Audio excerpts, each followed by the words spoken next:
Rockstar with Pierzynski, and I'm remotely doing this so that I don't get people ill. What's up? So before we get into just incredible news that I'm ecstatic about, that is literally healing me, I'll go with Rockstar first here. Do you feel like we cover teams equally on this show? It's a little thing going on in the chat right now.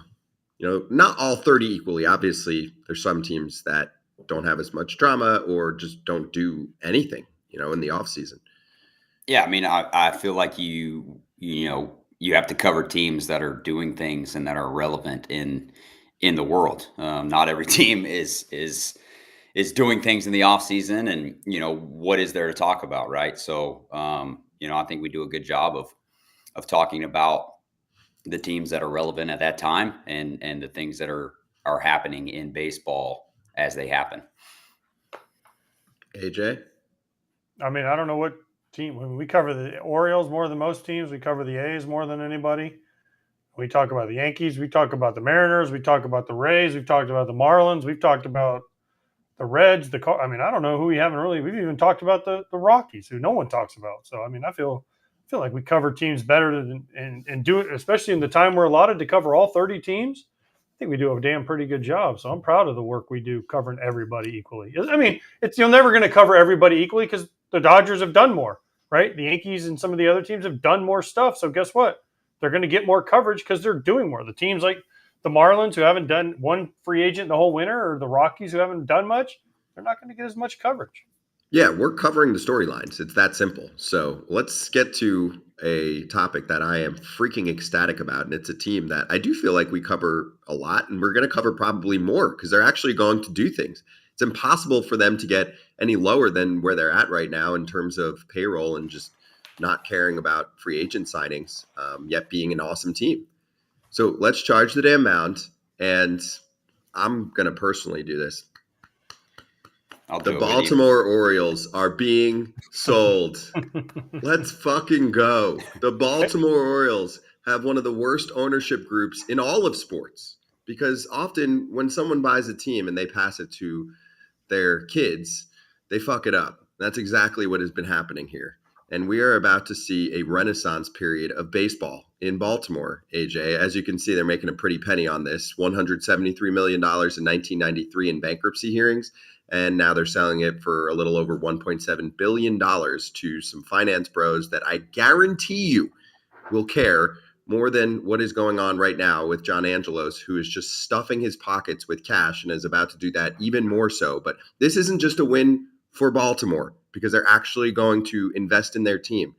This is also a win for baseball, because this is somebody who is poisonous to our sport in terms of the words that come out of his mouth. There's 9,000 examples, even in the past year, of suspending a broadcaster for doing nothing, of promising the city certain things that never happen, threatening fans that you're going to raise ticket prices if you even think about extensions like for Gunnar Henderson or Adley Rutschman, and the list goes on and on. Can you tell I'm excited? The only thing you would be more excited is if you got another team that was sold.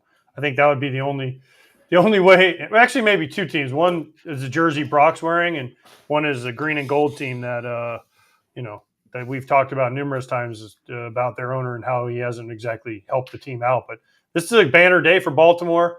It's great for the Orioles. Cal Ripken's being brought back in, and the thing for me is now they'll spend some money. They haven't spent any money this offseason. You got Gunnar Henderson, Adley Rutschman, Jackson Holiday, all these guys that should be locked up like other teams, like you see the Braves doing. They haven't locked up any of them. So it's time now. These new guys, David Rubenstein, when he comes in to take over, you know what? His first order of business should be like, all right, Adley, let's get a deal done for you. Gunnar, let's get a deal done for you. Maybe Kyle, maybe Bradish. I mean, whoever he thinks they need to lock up, like, let's get this done so the fans can go and say, all right, we got these guys for the next 5, 6, 7 years. And they play in a great ballpark. It's older, but it's still a great place. There's some renovations needed. I'm sure they'll get those done. But listen, anytime you get rid of out with some of the old guard stuff and bring in some of the new guys, because let's be honest, John Angelos, like you said, he didn't care that much. He was making money. And he's like, oh, yeah, we're going to move the Orioles. You're not moving the Orioles. They signed a new lease, and then miraculously a deal got done to sell them. So this is all about a money grab for the Angelos family. And you know what? They made $1.6 billion off this deal. So more power to you. Now let's get the Orioles spending. Because guess what, Brockstar? your Red Sox, your Yankees, they're not going to be the top of the heap anymore if these guys come in and do what they're supposed to do. Listen, you're spot on, AJ. Like that ballpark to me is that was one of my favorite places to go. And you think back to the years. I mean, obviously they were good last year, won the division, but you think about the years with JJ Hardy and Matt Wieters and whenever they were in the playoffs and that place was packed, right? Like that place is awesome. And if you're in my opinion, right off in the sunset with this money that you made on your team, and now you don't have to care. You don't have to care. You're rich. Just be happy that you don't have to deal with it anymore. But it's a huge move for the city of Baltimore, for the Orioles, and I mean it's exciting I'm not even an Orioles fan, and it's exciting for me to see a team, an organization get some new ownership in there who's willing to do something and make the team better and spend money on players. And I mean, that's all you want as a fan of a franchise, of an organization. Just like, give me something, right? Like, give me something to root for. And, I think the Baltimore Orioles are heading in the right direction, and they're going to be a fun team to watch for a long, long time.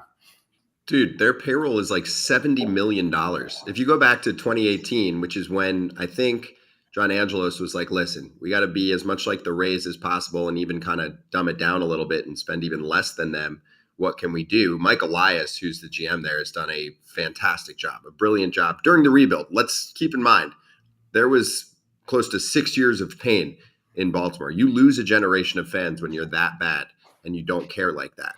But they did build themselves back up. This is the time for them to strike. It's a very difficult division. They have not ranked higher than 27th in payroll since that time period I'm talking about, 2018. They also haven't even signed a player to a multi-year contract, a free agent. So everything's about to change. And also, the Masson situation with the TV that they have going on between the Nationals and the Orioles, there's been ongoing legal battles. AJ, you know who's in charge of Masson, right? The president of Masson, who makes millions and millions of dollars. I'm assuming it's John Angelos. It's John Angelos. Ding, ding, dong. Bye. See you later. Sure? Everything's about to change. Yeah, because Masson's in the deal. So this will finally get rid of like the territorial rights with the Nationals and that whole thing? Or are they going to? I don't know all that. I just know that there won't be a train wreck running the ship who's paying himself a lot, right? And then crying poor. I mean, he's paying himself like, I don't know, a tenth of what the freaking payroll is for the team just for that particular job, which obviously he does damage to. He doesn't contribute to that job. So just think about how many changes are about to occur. It's going to be a domino effect. Quick question for you, Scott, because Kelsey in the chat said that the owners of the Orioles will only own 40% of the team until Peter Angelos passes away, and Correct. Then they take control. So does that mean the Angelos family still owns? They obviously still own 60% of the team. Does that mean they're still the controlling force behind this, or? I don't think so, because they own 70% of the team. So if this new group takes over 40% of the team, that takes away 40 from them and puts them down to 30, right? So you'd have 40, that means they're the majority, 30 to the Angelos family, and then the rest of the minority investors. I think we'll get clarification because, sorry, say that again in my ear. He's the control person right from the jump, right? Not even okay. Got it. Yes. So when is this going to be approved? Do you know what's happening next week in Orlando? You're leaving? Ownership meetings. The owners' meetings. Yeah. Ooh. Should we do a show from there? I mean, do you think sure. they would let us? I mean, should we mic up the meeting? I feel like they'd be cool with that. Mic up the meeting. But no, in all seriousness, I mean, they're probably going to have a meeting about that. I would guarantee that that's one of the discussion points, and that's why this news comes out right now, because they only have those meetings, I believe, every quarter. And so they'll bring it up and be like, does anyone have any objection to John Angelos leaving our sport? And I think everyone will be like, we're all about to make so much more money for this sport to get rid of one of the key villains of the sport. I mean, he was holding back Baltimore quite a bit. And yes, AJ, you're right. As far as Peter Angelos is concerned, unfortunately, he has been incapacitated for the last several years, and not sure how much longer he has to live. But it is a capital gains tax issue where they'll be able to, cash out much better as a family if they wait at least for the partial amount of that sale. But the last wish for Peter, from what I read, was that he wanted to make sure that they secured the Orioles in Baltimore for years to come. So I will give credit on that front. However it got done, right? The Angelos family made a deal with the city. It's going to be there at least for 15 years. It has potential for 30. So that was the kind of dying wish there from Peter, and I give him credit. Because also, I mean, AJ, you can remember, from 93 to 2000, the Orioles were legit. They were spending at the top of the market. They were fun to follow. I remember even for me, I mean, I wasn't an Orioles fan growing up, but I was like, oh, this is a fun team to follow. That was in my childhood. Things started to change in the early 2000s. They became more mid-market. Now it's a train wreck in terms of how they're running the franchise. Obviously, it's a very successful team at the moment. Yeah, listen, and they went through back through some ups, and like when Adam Jones and Wieters, the group that Brock kind of talked about, Chris Davis, remember when they gave him the big contract, and they had Arrieta and some of the other guys. It was always a fun place to go as a player. Baltimore was always a fun stadium to go in and play. They always drew decent crowds, no matter how good or bad they were. So it's not like this place is awful. It's a great ballpark. They need to do some renovations in the clubhouse and just to clean up some stuff. But they're back, and now with new ownership, who hopefully is willing to spend, they're going to really be back. And this is a warning shot against the Red Sox, the Yankees, the Blue Jays. Guess what, boys? If the Orioles start spending money, they could run this division for a while. Well, yeah, right on. The thing I like most about the Orioles right now is how young they are. AJ, you know this. Like, you have to have young guys come up and turn into good big league players for your organization to take off. But if you're not spending in free agency and going out and filling holes, you're stuck. You're stuck in one spot. So with the Orioles, with their young talent that they have and the control that they have over these players, and I'm sure they're going to sign some of these guys to extensions because they're huge parts of their team. But if they can go out and start spending in free agency and getting some of the top end free agents and bring them to Baltimore to plug in to fill some of these holes that they have, I mean, like you said, they have a chance to be good, really good for a long time, and that's exciting for anybody, not just Orioles fans, but baseball fans in general. And AJ, there were some fans on social that were like, well, these are finance bros, in private equity, they try and kind of milk companies out and trying to explain how business works. And I'm like, it's not going to happen. It's not. I'm sorry. I mean, the Dodgers have finance bros. The Mets have a finance bro running their team. This is going to be in that same realm. Are they going to be at the Dodgers-Mets spending? No, but think about it. Look at the bar that is set. It's so freaking low. They're spending $70 million a year. We're talking about the Mets and Dodgers, 300 plus. I'm like, anybody that's concerned about this next ownership group is wrong. And I've already been doing some homework on them. Heard they're fantastic. So I don't think they're going to have any problems. It's going to be like their toy. And this is how you get back to the community. These are guys that have endless money. It's not going to be an issue. These are the kind of people you want in this sport. And also think about this. Think about if the Orioles, their payroll is under $70 million. Yeah. Think if they got it to 170, which is kind of a little bit middle of the package, a little high end, but they added $100 million to this payroll, what they could bring in. I mean, that gets you a lot of free agents, $100 million, right? So this could even half that, dude. Okay. Yeah. $50 million. Even half that. They would have had Snell, Hader, and another starter this offseason. Like it was nothing. Yeah. Yeah. Watch out. Watch out, AL East. If they start spending, that's all I'm going to say. Watch out. Is there a cooler moment in sports when Camden Yards is packed and they sing the national anthem and they just go, oh! Dude, I'm telling you, it's my favorite. It was my favorite place to go on the road. I loved Baltimore. Obviously, the hotel we stayed at was nice, but the playing surface, the field, the fans, that ballpark, I mean, and you go back to like you said, the Chris Davis, the Matt Wieters, like when they were in the postseason those few years and they were playing, and your TV screen's shaking, right? Whenever you're watching it. So I love that place. And I'm excited. I'm excited for them. I'm excited for the city. I'm excited for the fans. And I still don't like that they moved left field back, but maybe these new guys will be like, you know what, let's change it back and put it back to the way it's supposed to be. But that place is awesome. That place is awesome, and this is exciting time for Baltimore Orioles fans. Hey, Brock, I'll disagree with you on that. I think Mount Baltimore has helped them. It'll help with pitching recruiting. And they're pinching, but there's a study that says pitchers parks do better than hitters parks in terms of success over the years. So They Well, probably tweaked that's it a little bit. fine. That's fine. That we can state all the facts we want. I still don't like it. So I Okay. I like the way it was, and that's that's just maybe it's because I hit well there. I never hit an oppo homer there, and I couldn't do that. But I felt like it. I felt like it was a good place to go in as an opposing team, and you're like, all right, we're going to Baltimore. We're going to score some runs here, right? But like you said, like if you need pitching, yeah, great. Like it's gonna be good for them to bring guys in, but I mean, I'm sure if you ask any of their offensive players, any of their hitters, they would prefer it to go back to the way it was. Hey, we used to go to Baltimore. If you were like, "Oh, we're for 4 games. If I don't get at least one homer in these 4 games, it's a bad series."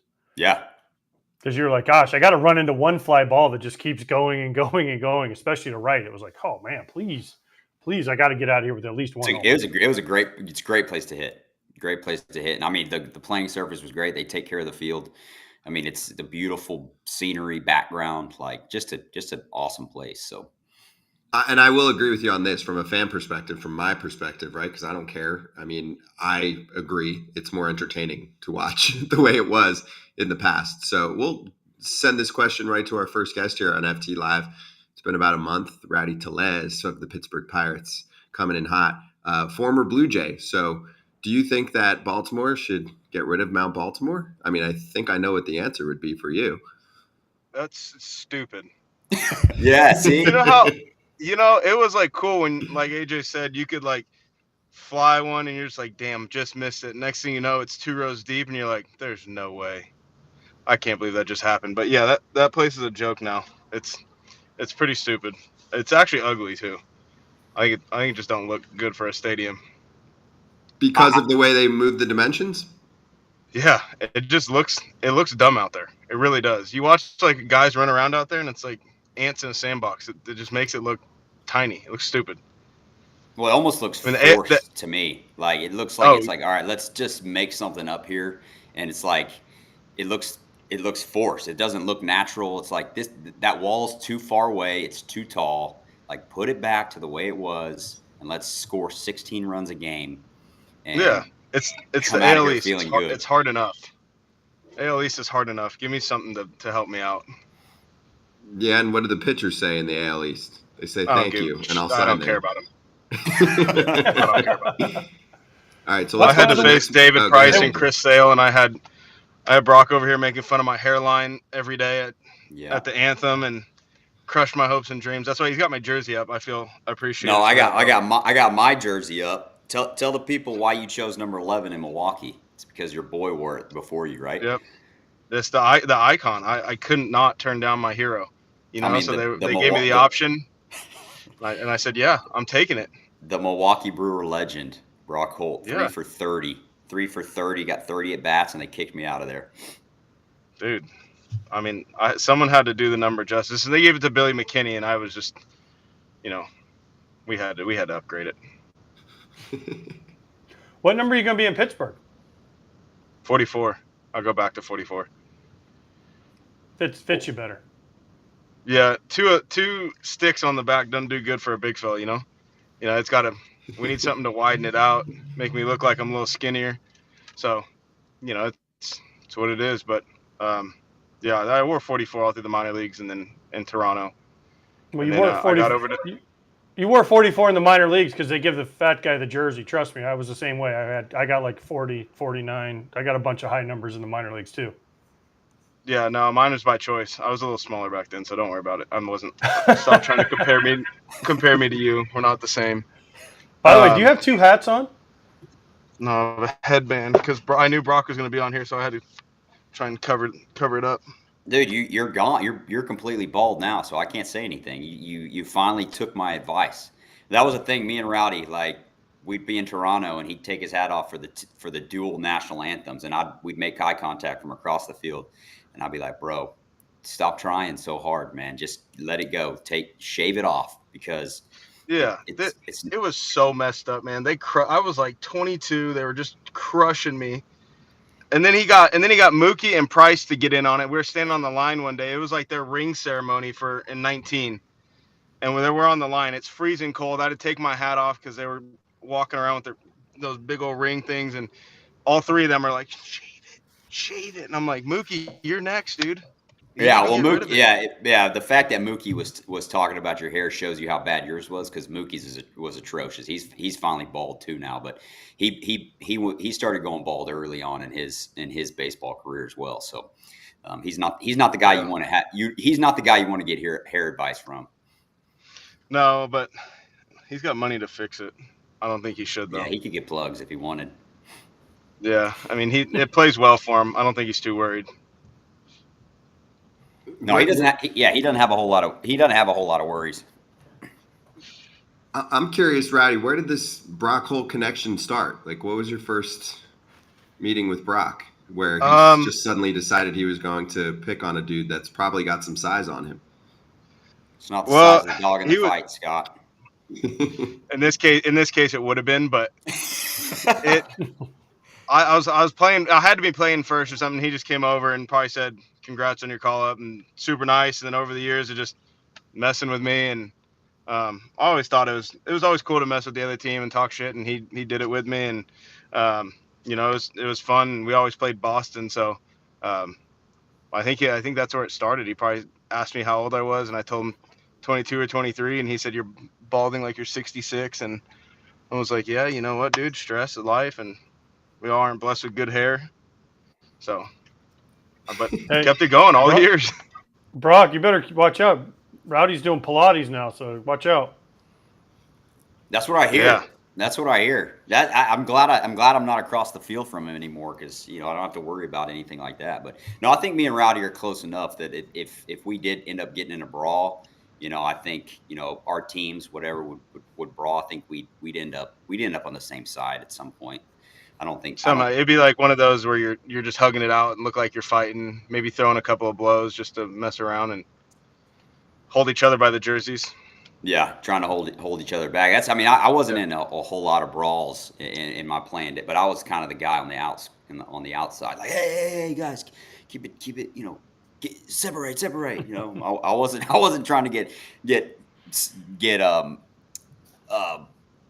waylaid in the side of the face, just not expecting it. I'll just start dropping.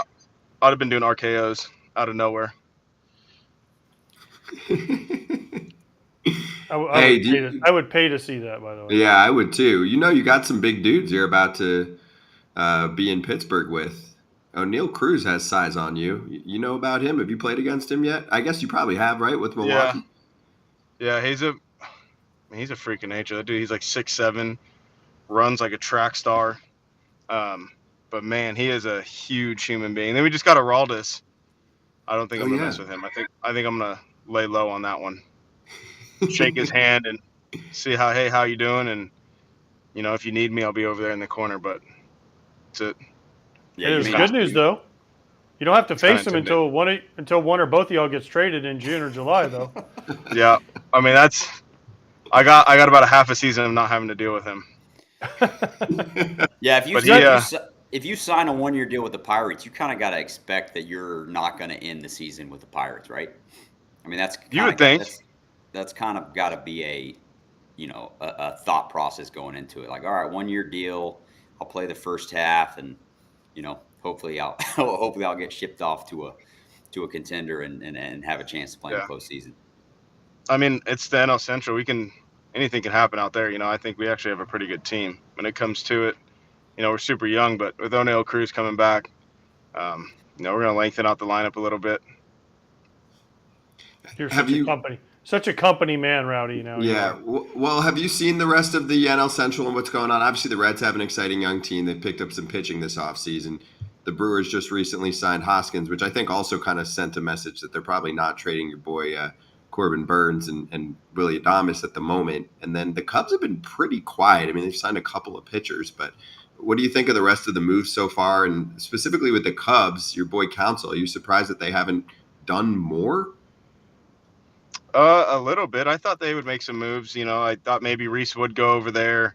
I don't know if they have trades working, but if they're waiting on Cody, but I would have thought they would have made some more moves in that sense of signing some people and kind of getting it going over there. But if they're comfortable with what they have, they're comfortable with what they have, and they're confident going in. So, but But, like I said, anything can happen. You look at the two teams that made it to the World Series this year. I mean, they were the last two teams in for each side, so you just never know. But I think the Ohtani thing slowed a lot of things down, and now we're trying to play a little catch up on the free agency front. What do you think, Rowdy, it's going to be like playing the Padres this year? Do you think that they'll have more of a target on their back because so many things are wrong? Do you think they're going to be in the World Series before there? They did so much shit this offseason. As you know, that's just not how our game works. I don't know. I think it's just not how the game works. You look at a lot of the teams that make it to the postseason. You even look at the football playoffs right now. It's the hot team that rolls. I think that's really what matters. It's what team that catches fire, what team does the little things right. I mean, there's two guys on here that played in World Series and won World Series, so I think they understand too. Of anything could happen at any moment. For any team. So it's not always about putting the best team out there. It's can you put a core group of guys that all believe in each other and believe in a purpose and strive for the right goal. Rowdy, since you're from the Bay Area, are you a Niners fan? Not from the Bay Area. You're going to get that little intern fired. I feel bad for him. Who's your team? Who's your football team? Are you a Niners fan? fan? Yes, it is. I am a Niners fan. I grew up a Warriors, Giants, and Niners fan, and then you didn't sign a ball for me, and I eternally hated you. That's why I don't like doing these things with you. Well, you could have chose not to come on like you did last time, but you're still here. So well, we got to do Fridays with Rowdy then. That's the only way to avoid AJ. That's your weak spot. I mean, there it is. I'm a Friday guy then.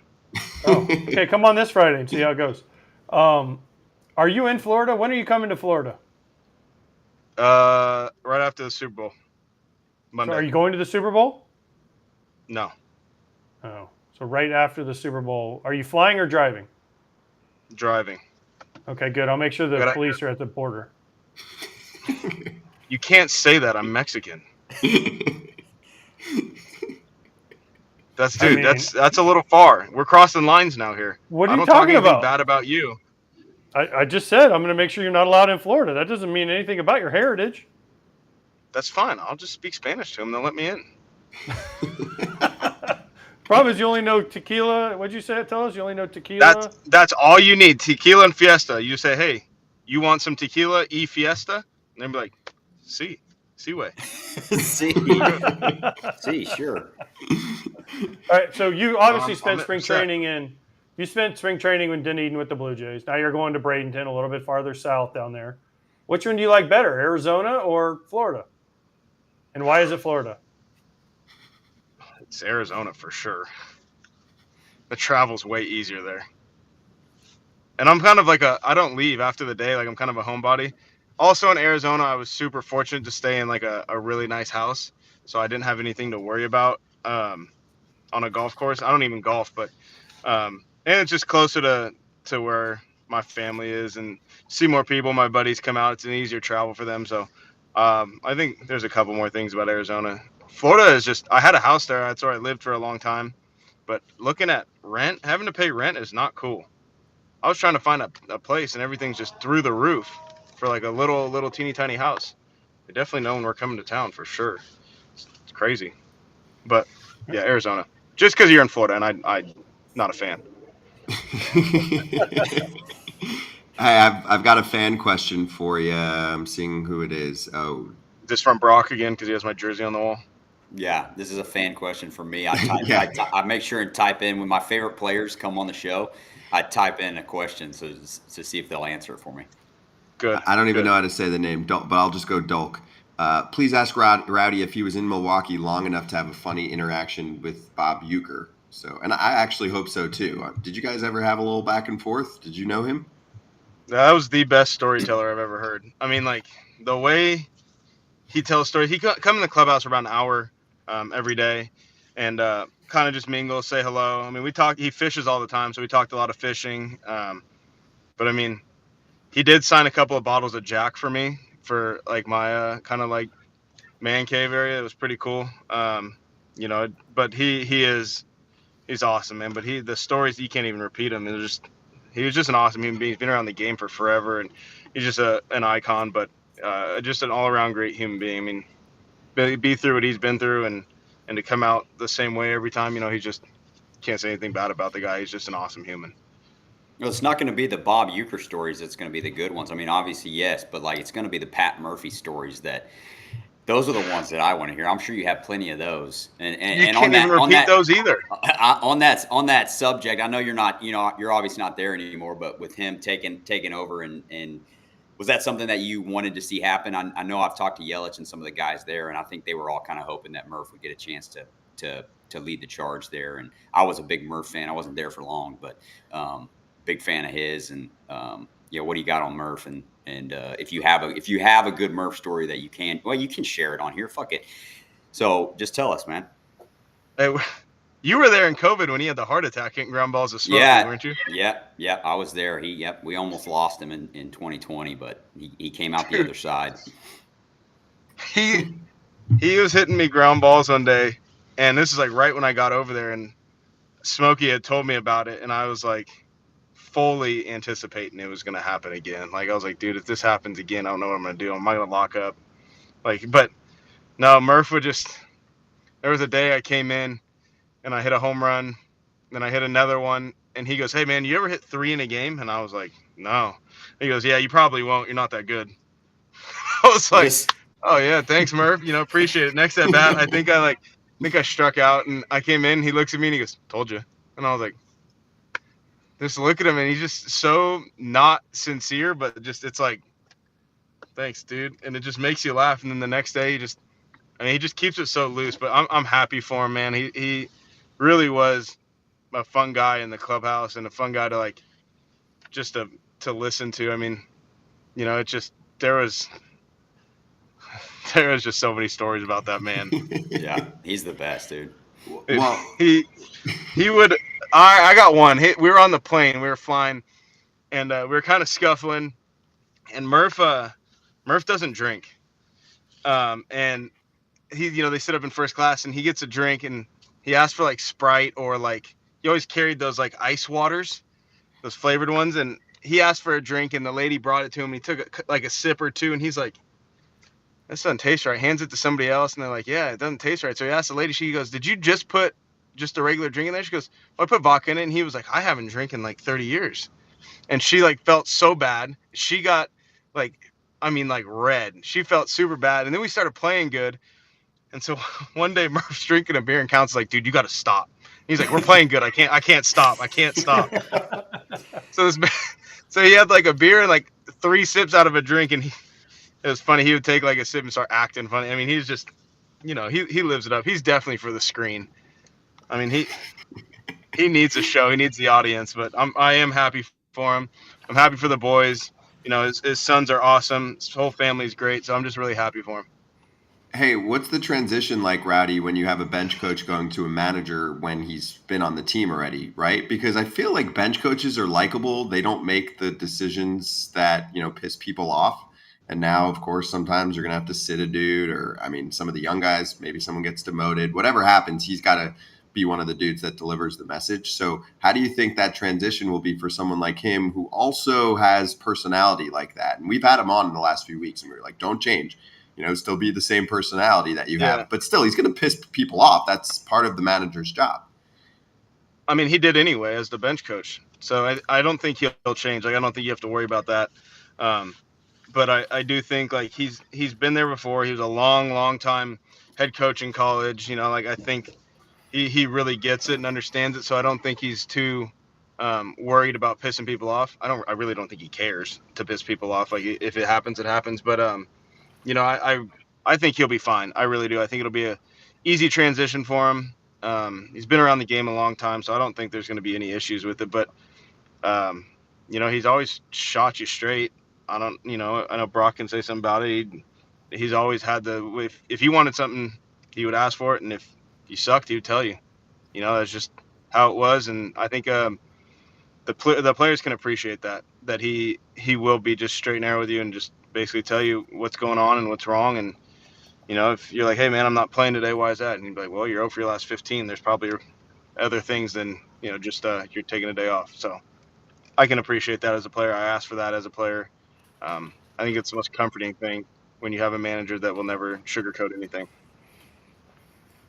Rowdy, is there anybody you're looking forward to meeting in the Pirates organization? Like, I don't know, Paul Skeens, and getting that first live AB off him when he's buzzing you at 100 up and in and breaking some bats of yours? I wouldn't say I was looking forward to meeting him, but he'll be there. It'd probably be exciting to watch him throw and stand in the box, but Probably that's rather the meet beauty. Livy. You probably rather meet Livy Dune, huh? Or Dunn. What's her name? I don't have social media, so this is all I don't know. Like some of these people I don't know, but I mean, Well, you know who wouldn't Paul mind Skeens standing is, in- right? Yeah, he'll be my teammate at some point this year. Okay. All right. Well, he has a girlfriend. I'm not Her name is Livy like Dunn. you, dude. I don't have the bad rap of being a bad teammate and not knowing anybody. I did my homework when I got over there. Ooh, that is not true. I knew all my teammates. Bullshit. I knew them. Didn't mean I liked them all, but I knew them. All right. Yeah, fair. But he's gonna be. I mean, I've seen him pitch. It's crazy, man. He's a big dude. He's got a lot of length to him. I mean, it probably feels like it's coming out right in front of your face. But yeah, I mean, if he breaks on bat, he breaks on bat. It's spring training. Those don't go on the back of the card, usually. Unless you're playing really bad, then sometimes I add him in there. Well, will you know every name, like right from the jump? Like when you walk in there? I mean, spring training's tough because it's like 45 dudes in there to start spring training, right? Yeah. I mean, yeah, when you face those guys, their team really hasn't changed much from like last year. So you know all the position players because you talk to them on the bases, and then all the pitchers because you study them. So like you know most of at least their last names. But yeah, then we added a few new guys, so it'll be good. And I'm a personable person. I'm easy to talk to. I like to talk. You'll hear me in the clubhouse. But yeah, it's not AJ, good guy. Thank God. Look at us. We're silent. We don't know what to say. Thank God. That's all I can say is thank God. Hey, but look behind Yeah. AJ's head. You see that little silver thing sticking up behind him? Wait, just one. Dude, we've been going over this. He bought it on Amazon. It's spray painted or whatever it is, one of those spray painted yellow ones. And he won a fantasy football league once. I'm happy for him. What else Dude, you got What else for are us? we, yeah, what else are we getting? Here we What go. else? Oh, Yeah, what else are we grabbing? I mean, what else do we want to grab here? Oh, let's see here. you got your World Series ring around there? somewhere? No, Yeah. no, I don't carry that around with me like you do, Brock. Nah, but I I don't keep have. losing my- I can go get mine though. I know where it's at. Mine's hidden. I got some All-Star game stuff over here. Nothing really major though that you guys care about. Yeah, that's good. Let me know, Yeah, Rowdy, when you get to an All-Star game. I'll get your autograph. I had a player of the week once. Did you get a Player of watch? the week. Did you get the free watch? I don't think I did. I'm gonna be honest. I don't think my week wasn't that good. It was like one of those consolation prizes. Just think if you would have hit that third homer in the game, you would have got Player of the Month. Probably. Murph probably had something to do with that voting too. He was like, that guy didn't do it. He probably would have asked you for the free watch if you would have gotten it. He might have. Hey, I'll tell you what. He was an advocate to let me get on the mound to pitch. He did let me. He was like, dude, we're gonna let you pitch, man. We're gonna let you pitch. All year he kept saying it, and then I got to. So he was a big advocate to let me pitch. Are you renting a house? Or are you renting a condo in Bradenton? Like a little house, Like what's Just a little little- house? like a 3-bedroom, 2-bath. It's on the water.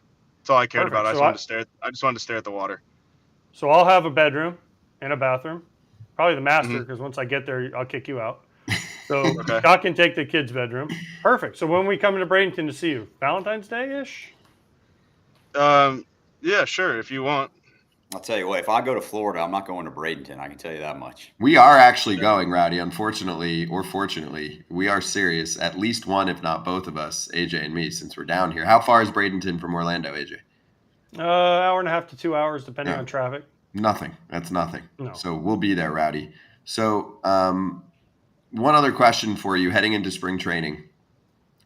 Do you have any goals this season, whether they're super serious or super unserious, like talking Derek Shelton into letting you pitch, or I don't know, making an all-star team so you can shove it in AJ's face, or getting a silver slugger so that you can say yours is real? You know what? I crush AJ's ego enough, so I'll let him have his silver slugger because it is real. But you know, just really stay healthy, help the team any way I can. You know, I know you know, they have a lot of young players. Be somebody that the players are comfortable talking to, they can lean on. You know, I've been a guy that's had success, had failures. You know, kind of be a clubhouse guy that really bridges a gap between the veteran players and the younger players. You know, just be the same guy day in and day out. Help the team win. You know, the typical Bull Durham response. You know, and God willing, things will work out. But I think to just be the same guy. You know, just to have the same face every day, whether it's good or bad, whether we're struggling or playing really good. You know, just when Coach calls my name, be ready to go. Coach Derek. I like it. Brock, you want to say the goodbyes to your boy, like how you would do if you were, you know, on the other sideline? I will remember you. Rowdy, good to see you, man. Good luck, dude, for real. It's good to see you. I wore this jersey for you. Go Pirates. Go number 11. Go number 44. Mm-hmm. We love you, dude. Good luck, man. Stay healthy. We're rooting for you. Appreciate it. Thanks, man, for you. There it is. Yeah. That's a beaut. Thanks, Rowdy. See you in We'll talk to you Bradenton. soon. We'll see you in Bradenton for real. We'll in a few see ya. weeks. We still have to do our Pilates thing, so you better not be lying and saying you're doing it. Yeah, I couldn't do it today because I had to get a new septic tank, but every Wednesday I do it. Yeah, No, AJ, rich we're people doing them in probably Bradenton. That's fine. Yeah. I'll bring my yoga pants. Rowdy can try to find some that fit, and we'll go. I got some on right now. What do you mean? There you go.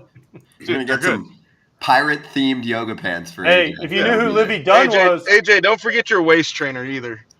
hey, if you knew who Livy Dunn was, you could get some free Viore stuff. So I mean, That's true. She's the big you face of that company. yes, huge face of Viore. It's Skeen's girlfriend, Rowdy. So if you need to hook up, okay. you go to Skeen's and say, give me all the free, what do they call it these days? Athleisure wear. So I really need to be friends with him. But he's a pitcher, though. You know, like, we have different schedules. Mm. Hmm. And as Well. Brock knows, pitchers really don't like position players, and they think we're too athletic for them. And catchers are kind of lumped in with the pitchers of being non-athletes, so it's fine. AJ I feel is like cool. this guy will probably be able to keep up with you. He's kind of athletic, so you guys. Yeah, are he's an probably Air on the same Force level. guy. He went through the Air Force. I think he's got it covered. Yeah, exactly. So, well, good luck, dude. We'll see you then. All right, thanks guys for having me. Cheers. Appreciate you, Rowdy. Yeah, Good Rowdy. stuff, dude. As always, Rowdy Tellez with us. Love it. Love it. I didn't know the Brock connection, by the way. Yeah, I mean, it's just we played against each other for, you know, a few different years, and you know, we just had a good time from across the field. He's a good dude, fun to be around, fun to talk to. So we had a little rivalry banter there, little Red Sox Blue Jay banter. So No, I like it. Always rooting for him. All right, so Kylie McDaniel from ESPN is going to join us in the next couple minutes, and let's just quickly get to a signing. It's pretty unique. The San Diego Padres looking to add some bullpen help. They sign up Wandy Peralta, coming off a good season. 4 years, $16.5 million, so about $4 million a year. All right, want to do this, AJ? How many opt-outs? Do the Miami style. Not one. Not two, but 3 opt-outs. So basically, you can opt out every year. Yeah. He basically signed 1-year deals each year, but he can opt into them to keep getting paid. It's brilliant. He made 63 appearances last year, 2.83 ERA. Actually gets lefties and righties out because he's got the changeup that works against the righties too. But, I mean, what? A lot of ground balls. A lot of Ton ground balls. A lot of quick pitches. Ton of ground balls, too. Mm-hmm. So there's your one signing there for the Padres, trying to kind of pick some pieces up as they obviously got rid of Soto this offseason. They've lost a ton of pitching. They picked up some pitching in that Yankees deal, but here's another one in Wandy Peralta, former Yankee. We'll get to some other news later on. Let's swing it right over to our next guest on FT Live. Kylie McDaniel from ESPN joining us on a very momentous day too for Kylie because it is his top 100 prospects day. Kylie, great to have you on here for the first time. Big fan of your work. So do you want to announce to the world what you just unleashed for everyone today? It's a big day because I'm finally done with it after it becoming my entire life for about 2 weeks, and my wife wondering when I was going to come to family TV time, and I kept going back into my hole to write more words. But yeah, headlined by Jackson Holiday. My top 100 is out, and I've tried to keep it fresh every year. So this year I've got tool grades for all the guys in the top 20, including a type, which is sort of like a TLDR if you don't want to read the whole scouting report, and then also reminds me of, which is like a version of a comp if there's one available. And I compared Wyatt Langford to a T-Rex in cleats, so I try to keep those fun too. So it's not just player comps; it could be dinosaur comps. Yeah. I won't say who, but I compared one player to a spicy bowl of gumbo that sometimes can go a little too far, but like you think it'll be good. I like it. AJ, this actually sounds like your kind of comps. I like it. But he went Jackson Holiday 1, right? Jackson Churio 2, is that correct? Yep, and then one more Jackson in the top 20, which seems like a trend people are getting a little worried about. Too many Jacksons? If we get 2 more, we'll have the Jackson 5. I'll let you get there. Yeah. Actually, on the showcase circuit, there was a guy who spelled his name Jaxxon, and then another one that was Jaxson. And so I'm really worried about the alternate spellings more than just Jackson itself. I like it. All right, we'll move on to the major league free agents in a sec. Give us one other thing that we should look forward to when we check out the article on the top 100, something you really had fun with, or one other player that you want to point out that we should look into more that maybe isn't getting as much attention. Because obviously, as you know, I'm sure you see the other publications that have been out there for years too, and you want to kind of differentiate, but also, I'm sure you look at some of those lists and you're like, I don't see it, or vice versa, where you're like, I think they're vastly underrating this dude. Yeah, I think I'm a little bit on an island. I know before the draft when I had Wyatt Langford ahead of Dylan Cruz at 1, I couldn't find like a team front office draft board to agree with me, but a lot of individual scouts agreed with me. I noticed when the other publications did that, I still have him there. I also noticed a couple things. I'll save the reveal for the article itself, but I ended up with a lot of 2023 draftees on the end of my list. I think there might be like in double digits, which has never happened before. So it's a historic draft class. A lot of guys snuck on there. And then also Ethan Salas was, I believe, a 16-year-old that was in high A last year. So I went into a lot of depth about him and some comps and how that could go and what that might look like. And then lastly, there was a player that signed 2 weeks ago, a 16-year-old that made it this year onto the list. And I think Jason Dominguez is the only other player in my time that has gone straight from signing and making the top 100 before they play a professional game. Why? Can I ask why Langford over Dylan Cruz when Dylan Cruz was drafted higher than Wyatt Langford? And listen, I'm a Gator fan, so I'm all for Wyatt Langford. Yeah, it's one of those things where everybody has these guys very close, back to back in some form and in the same tier and all that sort of thing. So then it comes down to not who's the best right now, because that's kind of easy. Anybody can say like, well, this guy, hit a little better against SEC. It's just like, well, we're trying to guess what he's going to do when he's 26 in the big league. So like what he did in the SEC, if it was 2% better than this guy or 2% worse, is kind of irrelevant. So I'm looking for who seems to still be scratching the surface in some ways, who seems to have made adjustments, who seems to be beating expectations, who still has tools that could, go a little further. Dylan Cruz, I've been watching him since he was 14, 15 years old and is still kind of at that tier, that same kind of player, similar kind of tools. Wyatt Langford, I didn't know his name until halfway through his sophomore year. And then he was in AAA the next year. So, and he's also a tick faster, has a tick more power, and still might be able to play center field like Dylan Cruz. So I just think there's a little more there, and all the intangibles and the makeup and the stuff you need to see to feel like he could hit that upside. I think that's all in place. So I had him first then. I was surprised he got to 4th. There was some maneuvering with money and, splitting hairs. I mean, there were teams that had Bryce Harper 3rd on their draft board behind Tyon and Machado out of high school. Like, these things are pretty fluid at the top when you have a clear top tier, because everybody kind of zeroes in on the thing they like. And that's not always the thing that the consensus best guy or the best guy in the draft necessarily has on draft day. So Kylie, I'm going to take us to the free agent market. Okay. And actually let's get a shot of Brock and AJ and their reaction to what I'm about to bring up. And Kylie, you can help me out here, because I don't know if these guys know yet. So I'm going to do some bragging for you, okay? Because you put out contract projections, your estimate, and obviously you're not going to get every, player on the dot. There's 150-ish free agents or whatever the number is that you put together. But do you want to give us a little synopsis of some of the players that you completely accurately put to the year and the dollar? Like, I'm seeing Jordan Hicks as one, Rhys Hoskins is another that the exact years and money was given by the world, or given to the world by Kylie McDaniel, about a month or two before it happened. Yeah, now I'm pulling up my spreadsheet to see what the exact ones were. But yeah, there were Harrison Bader. I got exactly. I think there's like Nice. 5 or 6 that I got exactly, all like 10 million plus, and I usually don't get more than like 1 or 2. So I actually got a text from Jeff Passan because he mentioned it in one of his articles last week before I noticed it.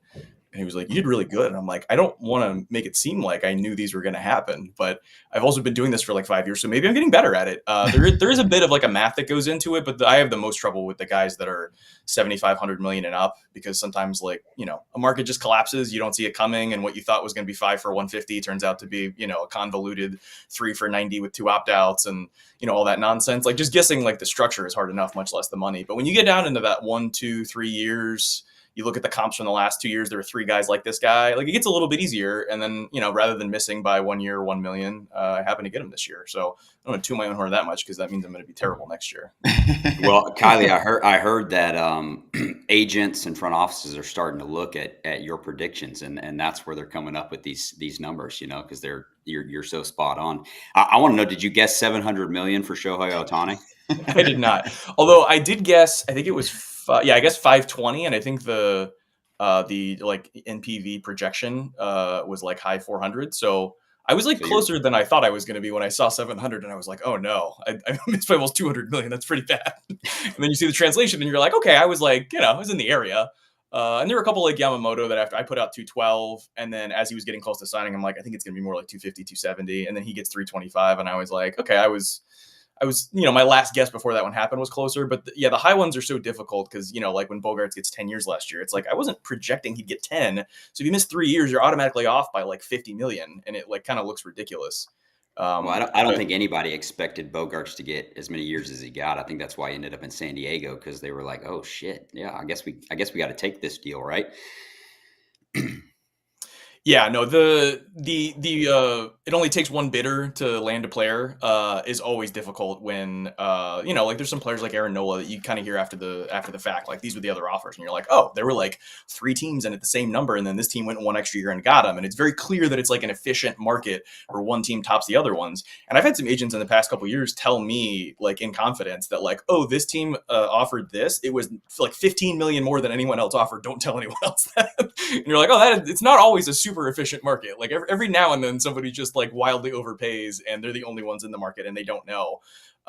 Which I guess naturally leads us into Scott Boris's 4 guys that are still on the market, and I'm not exactly sure how that's going to play out or what the sort of leverage is. But I mean, we've seen like with Bellinger and with Montgomery that some of these guys are like, oh, they got 3 spots, and then the 2 other of the 3 spots like sign a player that takes that guy's spot and spends the money that could have gone to him, and you're like, he's kind of got like 1 spot left. Like, how's Scott going to play this one?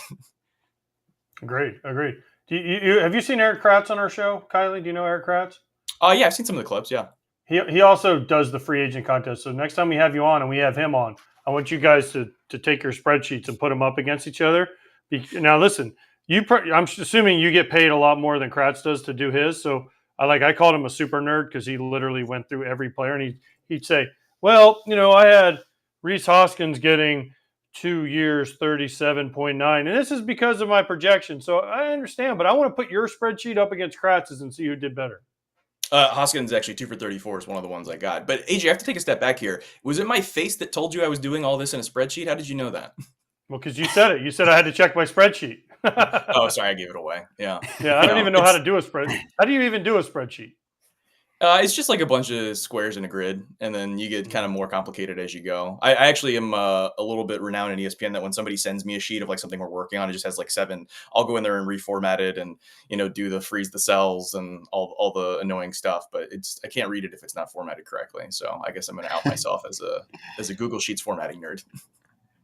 All right. Hey, Kylie, question for you: the most relevant news of the day.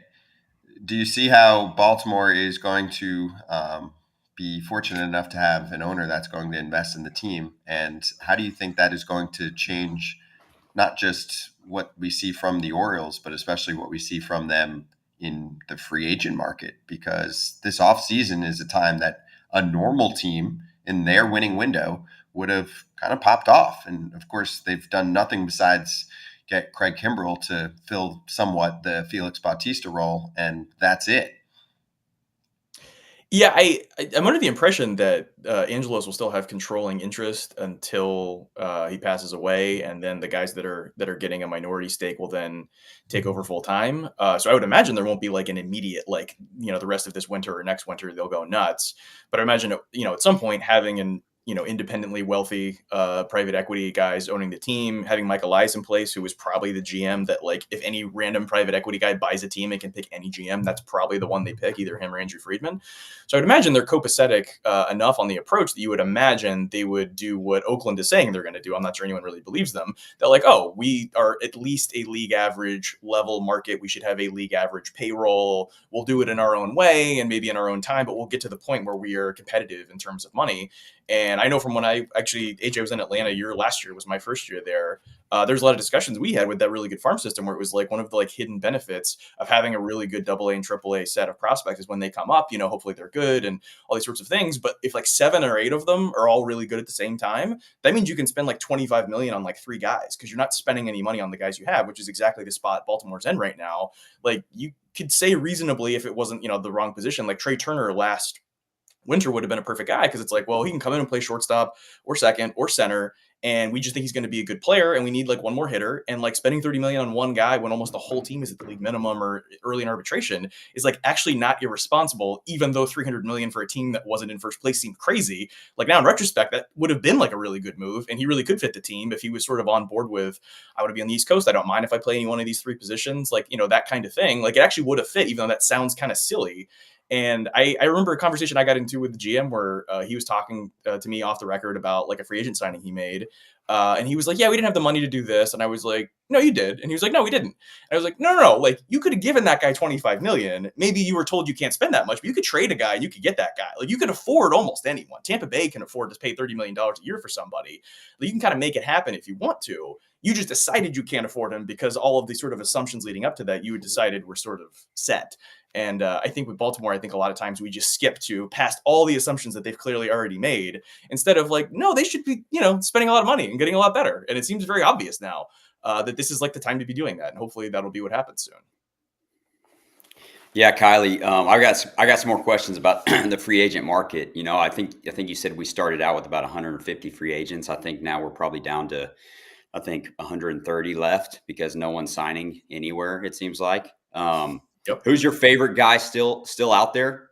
Who's your favorite guy still out there, and where do you think, or where would you like to see him go? And what, I'm curious because to me, I'm what's taking so long? How is a 2-time Cy Young winner and Blake Snell still out there on the market, and Jordan Montgomery and a Cody Bellinger? Who's your guy, and where do you see him ending up?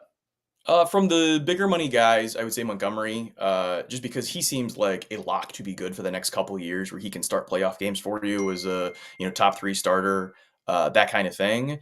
And then you're not positive because this guy has huge stuff. Maybe it won't age that well on the back end, but a playoff team. I know there were some rumors that Philly was on him early and then they ended up signing Nola. I think Texas is where he lands. He was one of the guys I was referring to where the Yankees were kind of looking at him, and then they ended up adding Stroman, and San Francisco was kind of looking at him, and then they've brought in some pitching. And so I kind of assume Texas is the spot he's going to land. I think these owners and GMs are getting kind of hip to what Boris is doing, and they realize if he only has one spot, he can't hold you hostage. So he's the guy that I would feel good about because for the big money contending teams, he's exactly what they need for the next couple of years, and then they'll figure out the other parts later, and he'll probably be fine on the back end of that deal. And then for the lower money guys, I think Michael Lorenzen is really interesting. Wouldn't have the team in front of me that makes a ton of sense. Even going back to a team like Detroit, where they just need some reliable innings because he's such a later bloomer that barely even started in college, was a 2-way guy, can really hit, great athlete. I think there's a little more in there, and for usually when you sign that kind of guy, whether it's Kenta Maeda or Seth Lugo, you're kind of paying above retail to just get, you're hoping 150 innings. You might only get 110. And with Lorenzen, we still don't really know what he is, even though given how long he's been in the big leagues, you think this guy's a finished product. But there could be 150 innings and 10 wins and a 3.50 ERA, and this guy's a real starter. That's still on the board with him. And the way for most guys his age, it's almost can he keep it together for a year or two? Whereas Lorenzen, you're still kind of going in that direction. And I would imagine the terms aren't going to be much more than a year or two, or 10 or 12 a year. I think it's a pretty reasonable number. Okay, so Kylie, let me get that same perspective on the team side of things. One team or more that you've really liked in terms of what they've done this offseason, and then on the other end, a team where you're like, either you don't like what they've done or you feel like there's a huge incomplete next to them. And obviously, I would say steer away from the A's type of teams where we know they're not doing anything. Or the Dodgers. Or the Dodgers. I feel like, right, that no easy answers, please. Yeah, I would say the Yankees have been interesting because going into the offseason, I think I'd written a couple of times, like they were in a tough spot where like Cash was lashing out at reporters. They had their worst season in a long time. He's been there a really long time. Are they going to be able to like really go back to where they're supposed to be this year? If they don't this year, like there might be like crisis, we got to solve it kind of stuff rather than just like, it was a bad year, we'd like to do better. So I think getting Soto, trading pitching depth, which is one of the things they're best at creating in baseball, but you still have Will Warren and Chase Hampton as potential options in the big leagues this year. And then adding Stroman when his market was lower than I think it should have been. I think he fits exactly what they need. So I like how they kind of put that together. And then you also, the weakness that I think I see is there's not really a true center fielder. You don't want to stretch Aaron Judge and make him play center field. But then you have Trent Grisham there. You have Jason Dominguez coming back in the second half. Like I think if they can keep everybody healthy through the first half, they got a chance to be like one of the best teams in baseball on paper. And this is like a year where they really need that. Is there a dog? Is there someone breaking into your house? Sounds like we have delivery coming in now, and they're right above me. I was like, is there an intruder? Kylie, do you have to go? Seriously. I know. I was like, tired after a while. I was trying to hear out of this year, but also hear is that my dog, or am I hearing my dogs, or is that someone else's dog? I was getting a little confused over here. Now they've stopped. I guess the delivery guy's gone. So those weren't your dogs. No, those are my dogs. They are right above me right now. That's why you can hear them with the door closed. Oh. We were together in Atlanta. Yeah, I wasn't down in the clubhouse that year because it was my first season. I was mostly going to the draft international and minor league affiliates. So you probably didn't see me around. Okay, good. Because we just had Rowdy on. He said I didn't know my teammates. So I was like, man, I really don't know my teammates. Yeah, I was going to say. I'm in the big league clubhouse more now when I go get quotes for a story than I was when I actually worked there. Got it. Okay. All right. Thank you for making me feel better because I was going to say. So wait, were you a part of the whole team that signed all those illegal players and did all that? Was that you, Kylie, or was? Oh wait, you weren't high enough on the office when that happened. But as assistant director of assisting people, I wasn't included in making the decisions. Okay. Hey, with the Braves, though, what do you think of where the Braves are at right now? I mean, obviously Anthopoulos just got himself signed to a monster long-ass deal. Where do you think they're at from a franchise perspective? Obviously, the Dodgers have dominated the offseason conversation, but there are quite a few people that think the Braves still have a better ball club from top to bottom. But what have you observed, obviously being a part of the team back in the past and seeing the way that they've kind of got this consistent winning product going right now? Yeah, there's I've noticed a lot of, especially, like Mets or Phillies fans that, talk about the competition with the Braves, especially during the regular season, is, they got like this whole team where the guys that are 23 to 25 signed forever. Like, how do we compete with this? And the Phillies fans said that a little bit less after they beat them twice in the playoffs.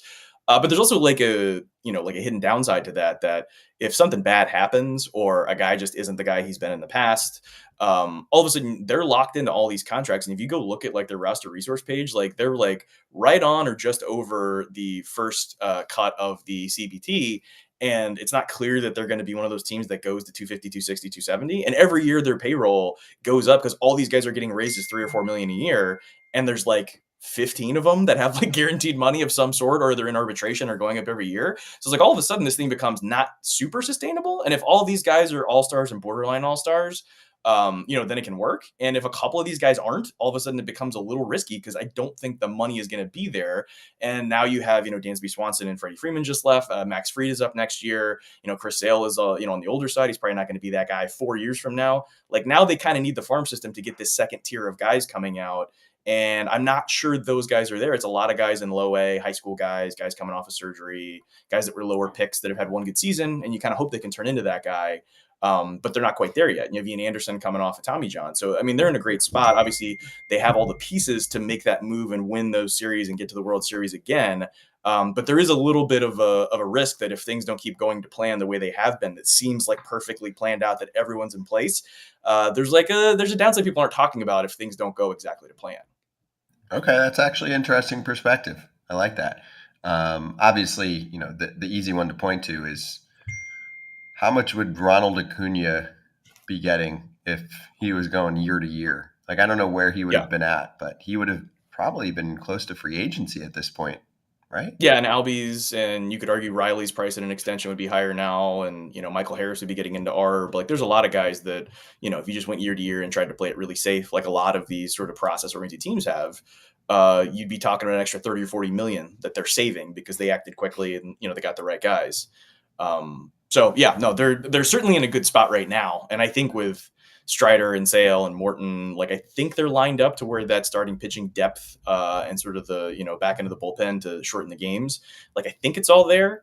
It's also been like a bit of an odd offseason where it's just been like a lot of trades and like moving contracts around and not necessarily players, and all the depth guys are getting moved around. Like it's been kind of hard at this point to look back and be like, oh, the plan was they were going to do this. It just seems like they keep finding little edges they can take advantage of and keep adding on them. And it seems like they thought the free agent market was a little expensive, then acquiring a guy like, Jared Kelnick for a team that didn't have money to spend, that was a little cheaper, which I'm not positive that ahead of time. But I guess as you start price checking everybody, you can kind of slowly figure out where the market is and kind of make those decisions. And almost no other team has like taken that approach. So maybe there was some value in zigging rather than zagging. Yeah, I like Riley, it. Did your dogs get a hold of somebody? Because there was a lot No, of that was me, AJ. We're struggling, man. That was me. I got too excited and knocked my light down. I'm still kind of not over what's going on in Baltimore right now, how everything's going to change. So it's kind of been screwing up my day in a positive way. I'm very excited about the sale process that's going on right now. Well, yeah. What do you think's going to happen? What do you think the timeline is for them, spending $150 million on a payroll? I actually need some more context on this, because the way that we were talking about it earlier, I thought that the new ownership group is getting 40% right off the jump so that they're actually majority owners right away. As soon as this gets approved, which could be next week at the owners meetings that are down in Orlando. So I'm actually looking at it as these guys taking over right from the jump, and then they get the full 70% that they're buying from the Angelos family eventually, unfortunately, after Peter Angelos passes away for tax purposes. So I actually think they're going to take over pretty quickly. I don't know if it's going to be this offseason that they can just jump in and say, hey, Blake Snell. But many other fans are hoping that's the case. I do think that it's going to happen from what I'm reading, like in the next few months, that they take over. So if that's the case, that's a completely different looking ball club. I mean, even if you're looking at the trade deadline at the least or the next offseason, this is a team that's in their winning window now. And as we all know, winning windows often happen earlier than expected and they leave earlier than expected. And they're in the AL East. So as good as they look right now, things change quickly. I can see them coming in, wanting to make a statement really quickly and throwing some pretty nice looking contract extension offers at, of course, Adley and Gunnar, but maybe others too, Grayson Rodriguez and some of the other young position players, whichever ones they like the best. And then adding some substance to that, because, dude, their payroll is $70 million right now. Yeah. I mean, if they even it's always the bottom few. Even if they get to a point where they're like 18 to 20 in the bigs, that puts them at like 130? I mean, we were talking earlier that they could have this offseason, if they were spending like that, gotten Snell and Hader easily and then still done more and not gotten to that point. And still be in the bottom half. I know when Texas spent all that money on Semien and Seager and John Gray all at once, everyone's like, oh, what are they going to spend, $250? It's like, no, they were still like an average payroll at that point. They had like a lot of room. You can get like 3 all-stars and not like jump up tiers that much, just jump up like within your tier. And they're still at like the bottom of the bottom tier. You can just get to like the respectable area and add a couple all-stars, which like seems kind of silly that they were that far down. But I think that's also like part of the approach with what Elias did and what was done in Houston, and just the general approach is like, you got to look at the value of like dollar per WAR. And like, if we don't think that the guy we're signing in free agency is going to return a value, or he's just going to give it to you in year one, so we got to give him 3 bad years at the end of his deal, they're not looking to do that. So I that's why I was saying earlier, like, I wonder what their approach will be when they're given money. Because I don't think he's one of those guys that you just give him like an extra 70 mil in this year's budget and he just goes and signs 3 all-stars to like 8-year deals. Like, I think he'd do it differently. And even with like Andrew Friedman in LA, like, you think of him now as the guy giving out the big deals, but like, he let Greinke go, he let Turner go, like he let most of Machado, he let most of those guys go. And then with Freeman and Betts and Yamamoto and Ohtani started handing out those deals. But for a long time, he didn't do it. And we saw in San Francisco with Farhan Zaidi that they also didn't hand out those big deals, even though they tried to a couple times and tried to do those 1 and 2 year deals and patch together. And then this year they did it with Lee. Like, I think that's kind of the prevailing theory is you don't go 0 to 100 immediately. In part because you don't have experience in that area and you want to like wait for the right spot to do it. And I kind of assume that's the way they would do it. But even just doing that piecemeal, let's spend, 3 for 30 here and 2 for 20 here and whatever, like that would be more than they're spending right now. Yeah, I mean, they've never given out a multi-year contract during this Mike Elias tenure, and it's not because of Mike, it's because of ownership. So yeah, that's why I'm super pumped for Baltimore. Whenever that happens, yeah, I agree with you. I think they'll probably ease into it, and I think they'll probably favor their own young talent on the extension side of things more so than going nuts in free agency. But I mean, the bar is so freaking low right now in terms of what they could do. So it's pretty exciting. It's big times in Baltimore. That was huge news. Kylie, great catching up with you, man. Congratulations on the top 100 being past you so you can have some more fam time. Tell the dogs we said what up, and thanks for joining us. Yep, and stay tuned. We'll have the farm rankings on Friday, the team list coming up, and then I'll get into draft season and a lot of high school and college stuff. So the work never ends, but it gets a little bit easier after this point. This was the hard part. Exactly. You made it, dude. Well, and everyone check out Kylie's work on ESPN Plus. You can check out the top 100, and also we'll post his Twitter on our Twitter, so you can check out some of his work there too and follow him. Thanks, Kylie. Good talking to you, man. Yep. Thanks for having me. Great Appreciate seeing you again, Kylie. Thanks, Kylie. Ex-teammate. Didn't know if you knew that or not. Yeah, We were That was good. ex-teammates, me and Kylie. That was good. That was me, by the way. I killed my ring light that was behind me by accident. I got too excited, elbowed it in the face. Yeah, I got violent when I'm by myself. I thought the dogs were getting you. Yeah. Mm-mm.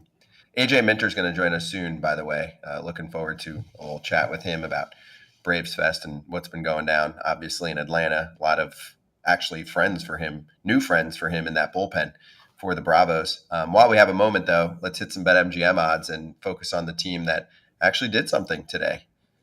The San Diego Padres are our next focus for World Series odds. Now, heading into the season, they were at a whopping plus 900. And then, of course, you get to July, we're marking the midway point. They were fourth place in the NL West. Fourth place, 8.5 games back of the Dodgers, 6 games back in the wild card. They were at 43 and 47. They didn't end up even making the postseason. They made that run towards the end, but let's be real, that was too little too late. And then right now they're at plus 4,000, AJ. So they're at the same spot that they were in July. Basically, you're being told no chance. Well, I think this has more to do with the division they're in than it does with their team. I mean, I know they lost some guys, but the team is still – they got rid of Soto, clearly, but they still got Machado. They still got a lot of good players in this organization on this team. And Musgrove comes back healthy. Darvish pitches all right. And they're making some moves in the bullpen especially. So, I mean, I think plus 4,000 seems a little bit high. I would expect it to be more like plus 2,000. But I think this has more to do with the division they're in and their lack of success the last few years. Yeah, Brock, thoughts on the Padres? Yeah, I think like AJ said, I think it's more to do with the division they're in with with the Dodgers and where they're at. Like, I mean, if they don't win the division, something crazy happens, right? And then you've got the Arizona Diamondbacks who were just played in the World Series and they've made some good additions as well. So I think that's more of they like AJ said, they lost Soto, they lost Snell. Unless Snell goes back, but I mean, I don't see that happening. But they've lost some pieces, some big pieces to their team. They've done some little things, but I think it just has more to do with who they're going against in the division as opposed to who they are as a team.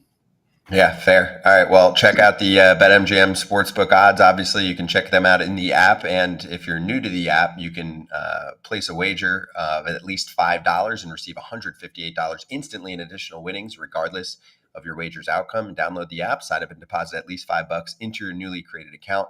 Place a wager in the amount of at least $5 at standard odds price. And then once you place that bet, you're going to receive $158 in bonus bets, regardless of the outcome of your wager. Gambling problem or concern? Call 1-800-GAMBLER. Let's sneak in this bit of news too. Did you see Corey Seager going down with the sports hernia surgery? And we're not sure if he's going to be ready for opening day. I mean, this one is tugging at me because, AJ, one side says, whoa, we're almost at spring training and they just figured this out. The other side of me says, well, they just won the World Series. This dude's a legend. He was playing through it. How pissed can I really get when he's literally single-handedly winning me championships? Well, the question I have, and I think everyone has, is why didn't he do this sooner in the offseason? Why wait till now? Yeah. If he was playing with it, why did we not? Because hernias aren't like something that just go away miraculously overnight. I mean, there's something they have to go in and usually do surgery on. It takes a little while, especially, as a position player in your core and him swinging and him playing shortstop. So I think that's the main question. But just get better, get healthy, get back, Corey, and listen, you're a great player and you led your team to a World Series, but they needed every game because we've talked about the Astros are going to be there with them all year. The Mariners have made some moves to try to stay with them, so it's going to be another tough fight for them to get in, and they just need to get healthy. They need Scherzer back, they need Verlander or not DeGrom back, and then they need Seager back. Yeah, I think Brock, that's late, right? Yeah, I think with that injury, you say he played through it through the postseason, and for me, it's like one of those things where if you can't tell me 100% that not having surgery, I'm going to be back to normal, then I'm going to take care of it as soon as the season's done, so I know that I'll be ready for come spring training and opening day. I don't think it's one of those things where let's just play this out through the offseason. Obviously, that's what they did, and it didn't work out. And now he ended up having to have surgery. But for me, if you can't tell me 100% that I'm going to be ready to go, then let's go ahead and get it done and be ready when I need to be ready. Mm-hmm. All right, let's bring in our next guests. AJ Minter of the Atlanta Braves joining us, coming fresh off the weekend with the Braves fans. AJ, good to see you, dude. Is it called Braves Fest? Is it just Braves Fest? Yeah, it's just called Braves Fest this year. In the past, it was called Chop Fest, Fan Fest. You get everything. How was it? Yeah, it was actually good. I mean, it was good to see all the new guys we acquired, see guys from the season last year, and it's just exciting just to see how excited the fans are. It's we're looking forward for another good year. It's going to be fun. So just seeing everyone get all riled up and excited. Did you see your catcher, Travis d'Arnaud, when he was interviewed by the little kid? Did you see his answer when they asked him? That was so great. I don't know what took him so long to say it. Well, I mean, he's honestly a low-key, one of the funniest guys in the locker room. And for him just to have that dramatic pause, because I mean, everyone was probably assuming he was going to say the Phillies, and for him to come out and say the Mets was pretty funny. Well, especially being an ex-Met like he was. Yeah, no, I mean, he's ever since we acquired him, he's been, one of my favorite catchers, if not my favorite. Just, he makes me feel confident on the mound. Him in the clubhouse, just a leader, but also he likes to stay loose and have fun, and that's all you can ask for. Yeah, AJ, I want to kind of ask you about. You guys have obviously done some things this offseason. You traded for Sale, but more so with your role in the bullpen, you've added some guys down there to help out. What are these guys going to mean to you? Obviously, the Braves are the Braves, and we all expect big things out of you guys. And what do you think about the new additions and how are they going to be able to help you guys? I mean, I guess just going to the bullpen first. I mean, what Alex did this offseason, going out early in the offseason, acquiring Pierce Johnson, going and locking up Joe Jimenez, trading for Aaron Bummer. I mean, in the past, we've, been kind of on the short end of the stick on, this left-handed reliever, especially with Maxick going down the year before. So we're feeling really good with just, having more left-handed help. But also, I mean, I think this can be, one of the best bullpens, if not the best bullpens in baseball. We're truly stacked. We have a lot of, back end help. Guys have been, in that closing role, high leverage situation. So, it's going to be good for Snit. He's going to have a lot of options to throw out there in those last few innings. So we're excited. Hey, AJ, have you ever thought about being a starter? I don't know if you were a starter at all in your past life, because I always remember the epic performance that you had. Was that CS or World Series? That was a CS in 2020 against the Dodgers. 2020. How many innings did you end up going? How many outs? I went 3. 3 innings. Yeah, I remember. That was freaking nuts. It was awesome. Yeah. And I'm just thinking about that now because you have someone in Reynaldo Lopez who's coming through and signs a nice deal with Atlanta, but he's at first going to try to go back to being a starting pitcher. So, he's been relieving the last few years. He's been good, but just curious, what you think that process will be like for him. And also if you've ever thought about it. Oh, I goof around with, the coaching staff all the time. Hey, let me start. In college, my freshman, sophomore year, I was a reliever. And then going in my junior year, they came to me and asked if, I wanted to give starting a chance. And obviously was excited and wanted to experience. And sure enough, I got that Friday night job in college. And unfortunately, my fourth start of the year, that's when I blew out and had Tommy John. So it didn't last very long. And then obviously, I luckily still got drafted by the Braves my junior year. And then they pretty much told me, hey, we see you being a reliever moving forward. And, I was all for it. I just wanted the opportunity. But looking back, I mean, I would love the opportunity of starting, but I know it's getting a little bit later in my career. And I mean, I've obviously love, where I'm at, love the Atlanta Braves, wherever I can to help and, eat up innings. And, I'm all for it. Hey, Chris Sale was a closer at the beginning of his career, so there's still hope for you. I mean, he was a closer Yeah, for come like on. 2 years. Yeah, I mean, I think I'm in the right position right now. I think I'm excelling in this, so I'm happy. Okay, good. Now you kind of you dominated really for a few years now. Yeah. Fastball, mainly fastball cutter, right? So hmm what is your philosophy? Because you used to throw a bigger breaking ball, correct? And you kind of shortened it, Well, made it smaller. Why was that? well, Is that better to actually, control it? so I'll be honest with you. When I first came up, I was mainly just fastball cutter, like a true cutter. It was 90 to 94. And then once, obviously in the few years in the major leagues, you're going to get a scouting report on you, and these guys make an adjustment. And, I struggled. Got sent down in 19 to AAA, and that's when I really started incorporating a changeup. And also, too, I started, especially in 2020 when I came back, I developed more of that bigger cutter, kind of, more of a hard slider. And that's where I feel like I had a lot of my success starting in 2020, where I was a three pitch, pitcher, had to change up to really keep those right-handed hitters off balance and off the hard stuff. And ever since, yeah, really 2020, I feel like that's kind of, was my turning point. But now it's more of a hard slider. I can kind of manipulate it a little bit where if, two strikes, I'll make it bigger, kind of a back foot to a righty. But also, just having both really helps me out. Yeah, I like that. Hey, AJ, I want to get back to the off season and the way that the Braves have operated, obviously, with signing up a lot of your teammates for Yeah. the long term. Did you see the latest signing for Atlanta and who they locked up for a long ass time? I think it goes into the 2030s. Alex Anthopoulos. Alex Yeah. Anthopoulos. Yeah. Did you see him at Braves Fest and go, hey, congrats, dude. You did what you've been doing to a lot of the position players, and I know a pitcher or two, but mostly position players, to yourself. Yeah. No, I mean, I think it's just good for the whole organization just to keep, Alex and, I mean, he's done such a good job ever since we acquired him and, locking up like you said, locking up this core group of guys. And there's nothing better, as a fan to see what the future is going to hold. You want to keep your guys for locked up, and fans can go out and buy jerseys and always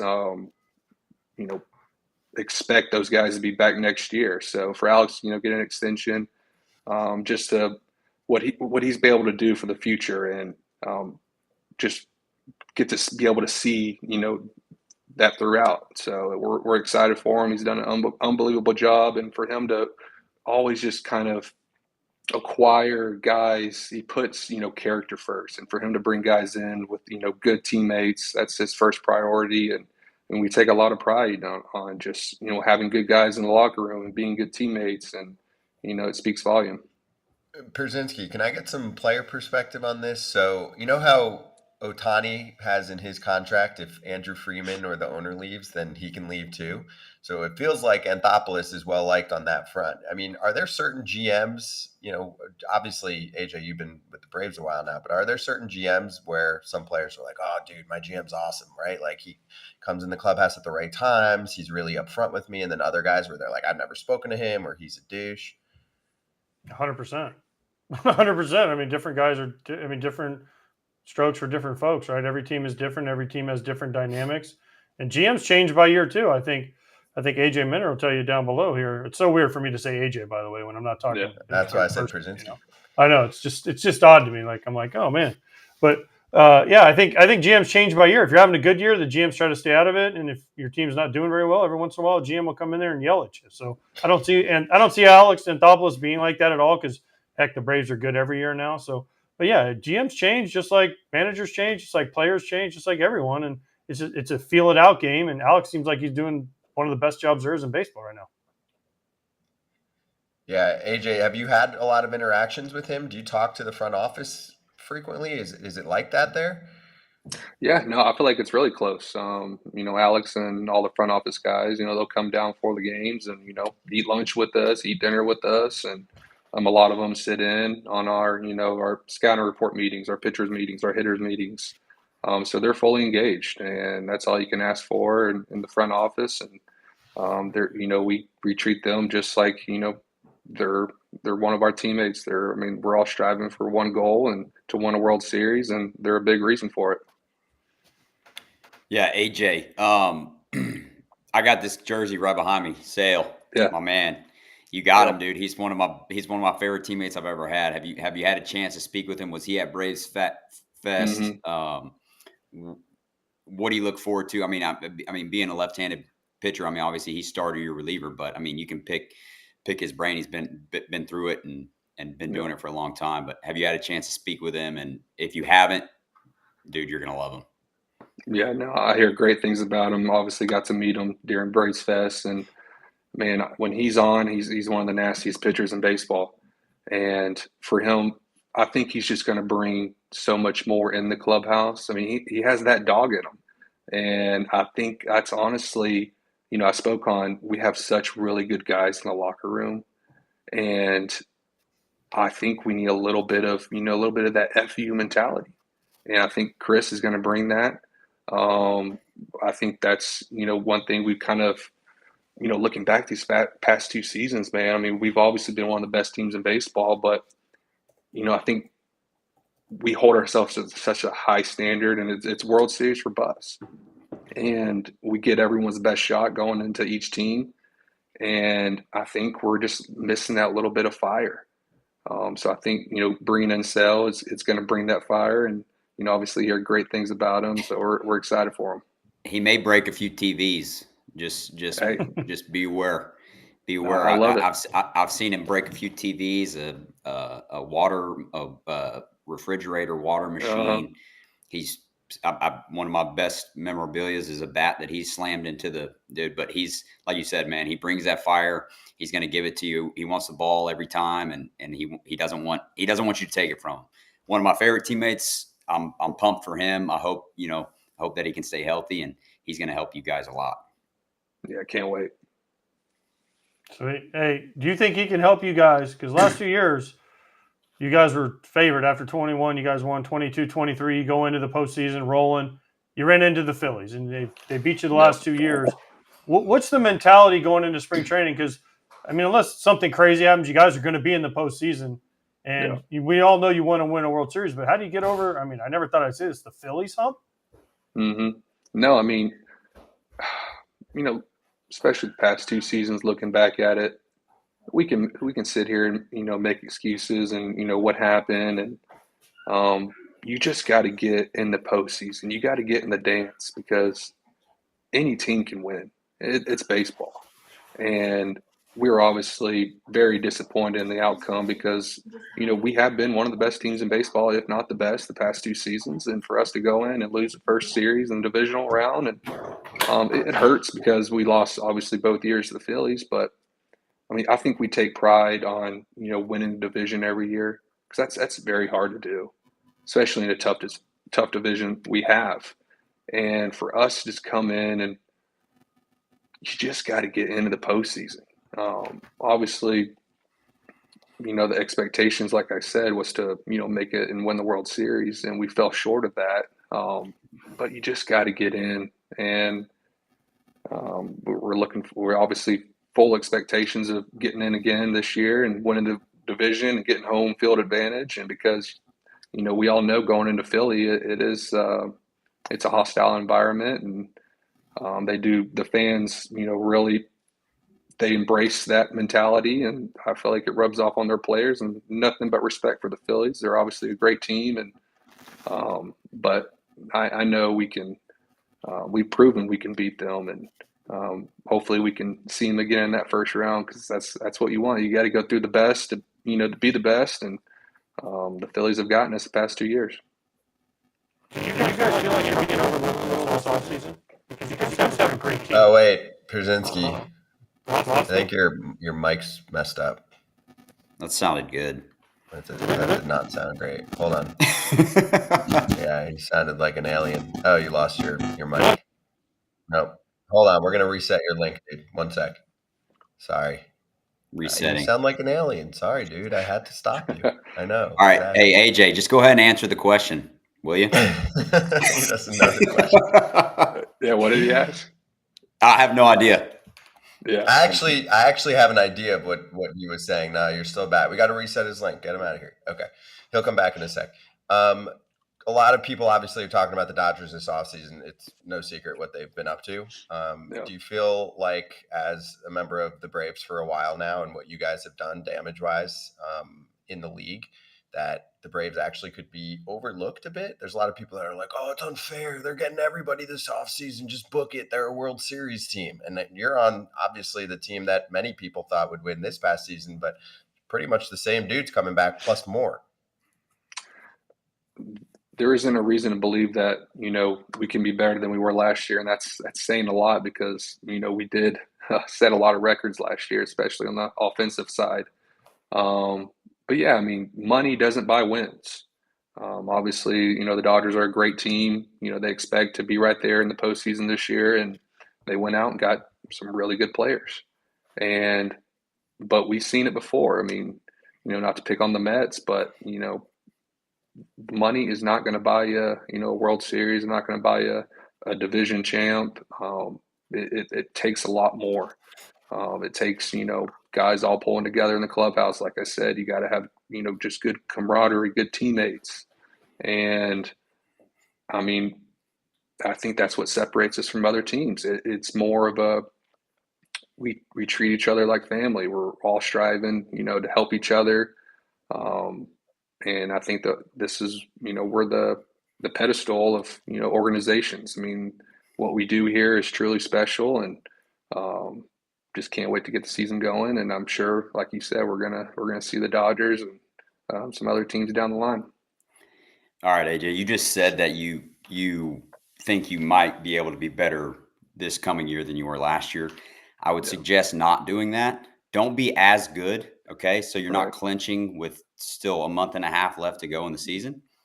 Because whether you want to say it or not, whenever you're not playing meaningful baseball, and everybody that you're about to play in the postseason is, it's gotta be a factor, right? Like, you guys clinched so early. So my advice to you would be good, but don't be as good until you have to be once that postseason starts. Because I mean, I know that nobody's going to admit it, nobody's going to say it, but when you're not playing meaningful ball, and then you run into a team in the postseason that just got done playing for their lives, and now they're right back into the playoffs, it's an advantage. And obviously you want to win the division, but just don't win it so soon, right? Right. I mean, you saw, I guess, last year with us, the Dodgers, and, Baltimore. I'm sure there might have been another team get knocked out. But yeah, I mean,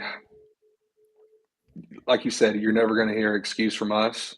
But baseball is a sport where it's you got to have momentum going into postseason.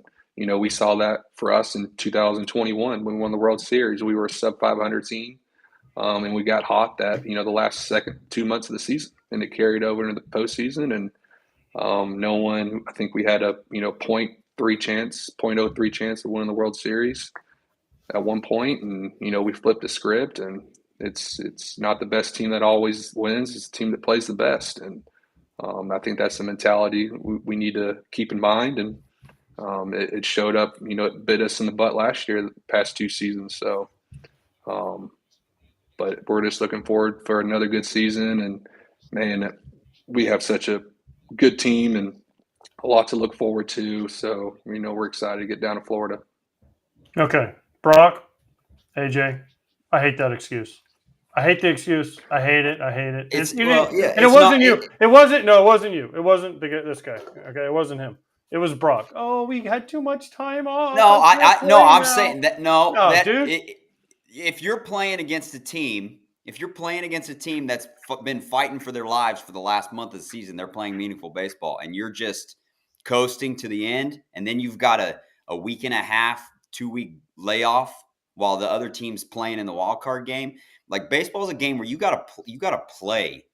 Like, you can't have sim games at Truist Park against your teammates and replicate a playoff type atmosphere. I'm not saying it's an excuse of why you lost, but a team that's playing meaningful 2005 baseball. Chicago White Sox. Thank you.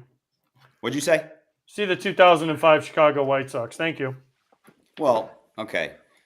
I'm just saying it's not an excuse. It's not why you lost, but it helps to play meaningful baseball against big league baseball teams, and when you're trying to win, and instead of just trying to set things up, like it matters. Yeah, like, AJ. So this year it's not an excuse. Brock wants you guys to fight and claw till the last day of the season, Right? And get in on the last day, so that way win the divisional game 162, and then go to get a little break, and then kick everybody's ass in the postseason, and then go 5 games in the division round, then 7 games. No, you don't have to do that. You don't. Once you're in the postseason, you don't have to go to the end. You just kick their ass. Okay. Oh, okay. Yeah. That's what you do. You do that. I promise you're gonna come home with a second ring, AJ. Okay. Just do it. The other AJ. Have you thought about? We were talking about the Dodgers before my mic farted out on me. You gonna get Ohtani, Freddie, Mookie at some point coming in for an inning? Are you looking forward to that? Oh, I mean, that's the way it's looking. Mookie, Freddie, and Ohtani, 1, 2, 3. I've had to face Mookie, quite a bit in the past. I feel like my stuff always kind of lines up with Mookie, especially at that one hole. But yeah, I mean, it's a 3-headed monster, and but you just got to go in there and not worry about the last name on the back of the jersey, and go in there and attack them. That's what my mentality, which really helped me, was I'm trying to strike guys out now. I mean, especially with the way the game's going, I'm not going in there in order to strike guys out. You got to get that first pitch strike. So I'm always going to be aggressive. I'm always going to come at you, and there's going to be days where I'm going to give up a hit. I'm going to give up a home run. But I took really pride in lowering my walks and just always being on the attack and never being scared. So I'm going to go in there, against those guys and expect to do the same.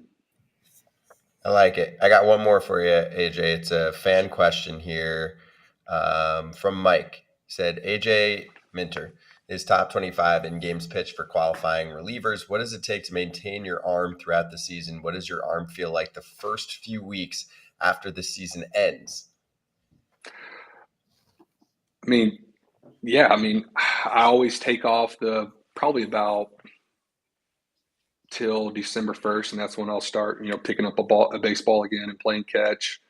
I'm down here in Atlanta right now, working out at the stadium and throwing at Maven. It's a pitching lab here, and but for during the season, I mean, as a reliever, you got to be ready to go every day. We really take pride on, always asking for the ball and never taking days off. So, but you have to be smart at the same time, right? I mean, I think that's where you have to have a good relationship with your skipper, with the pitching coach, and I'll be honest with you. I probably should take more days off, but I'm always gonna want the ball.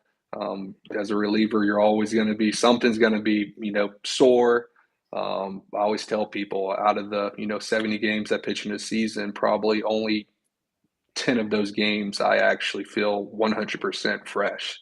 So you just gotta get comfortable pitching uncomfortable, but you just always gotta take care of yourself. Make sure you're getting in the weight room and taking care of your body, and The season's it's a grind, especially on us relievers and for any baseball player.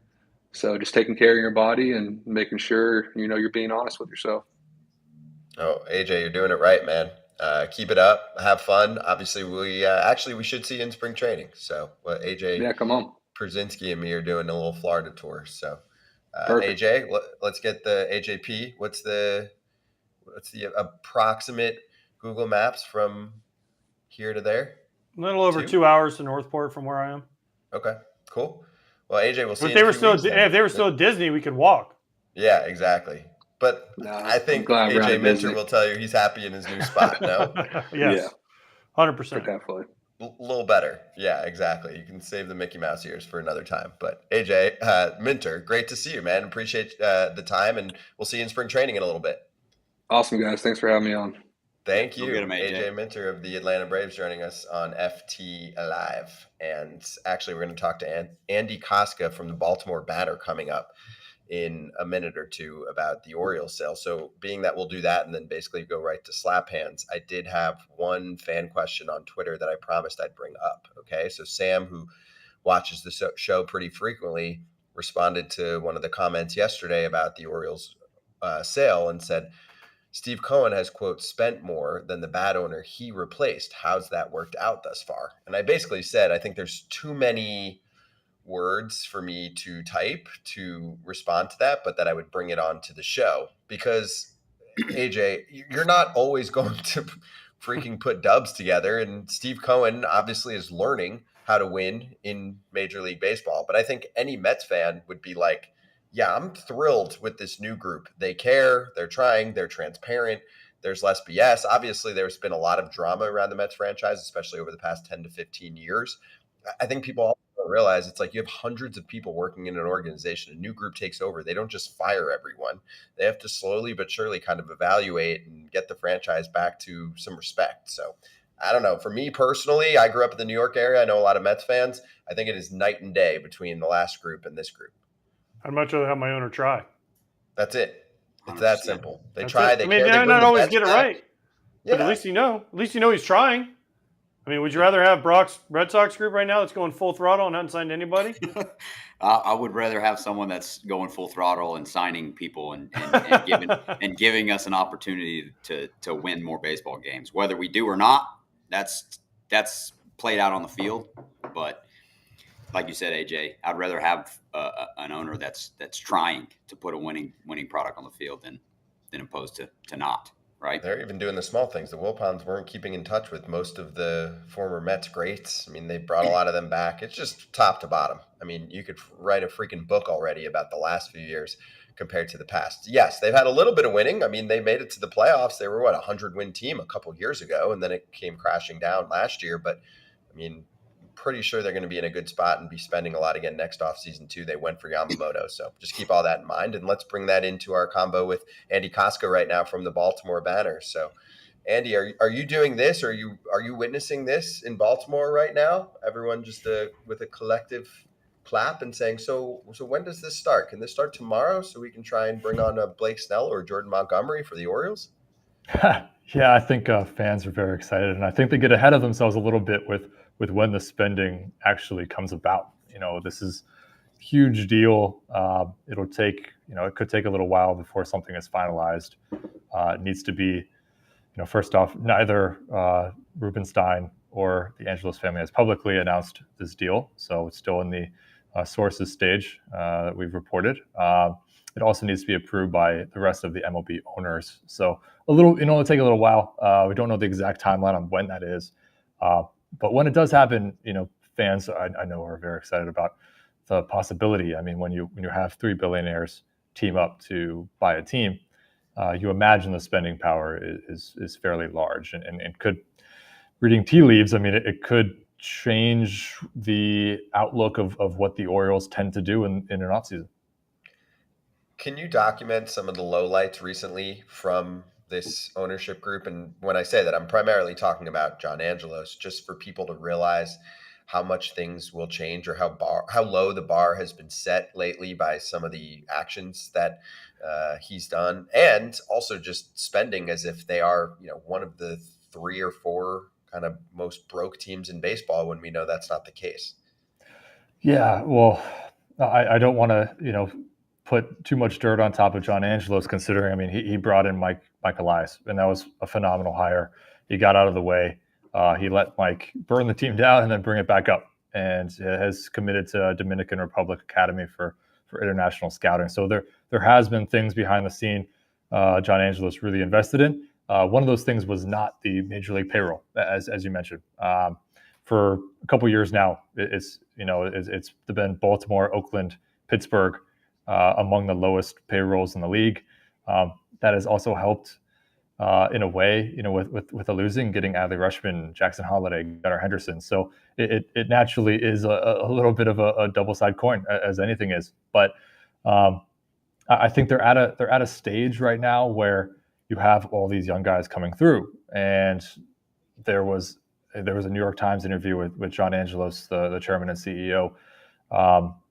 I think maybe 7 months ago, where he said, in order to raise money to pay these players long term, it would likely be, you have to raise ticket prices and concession prices and things of that nature, which did not go over well in Baltimore, as you can imagine.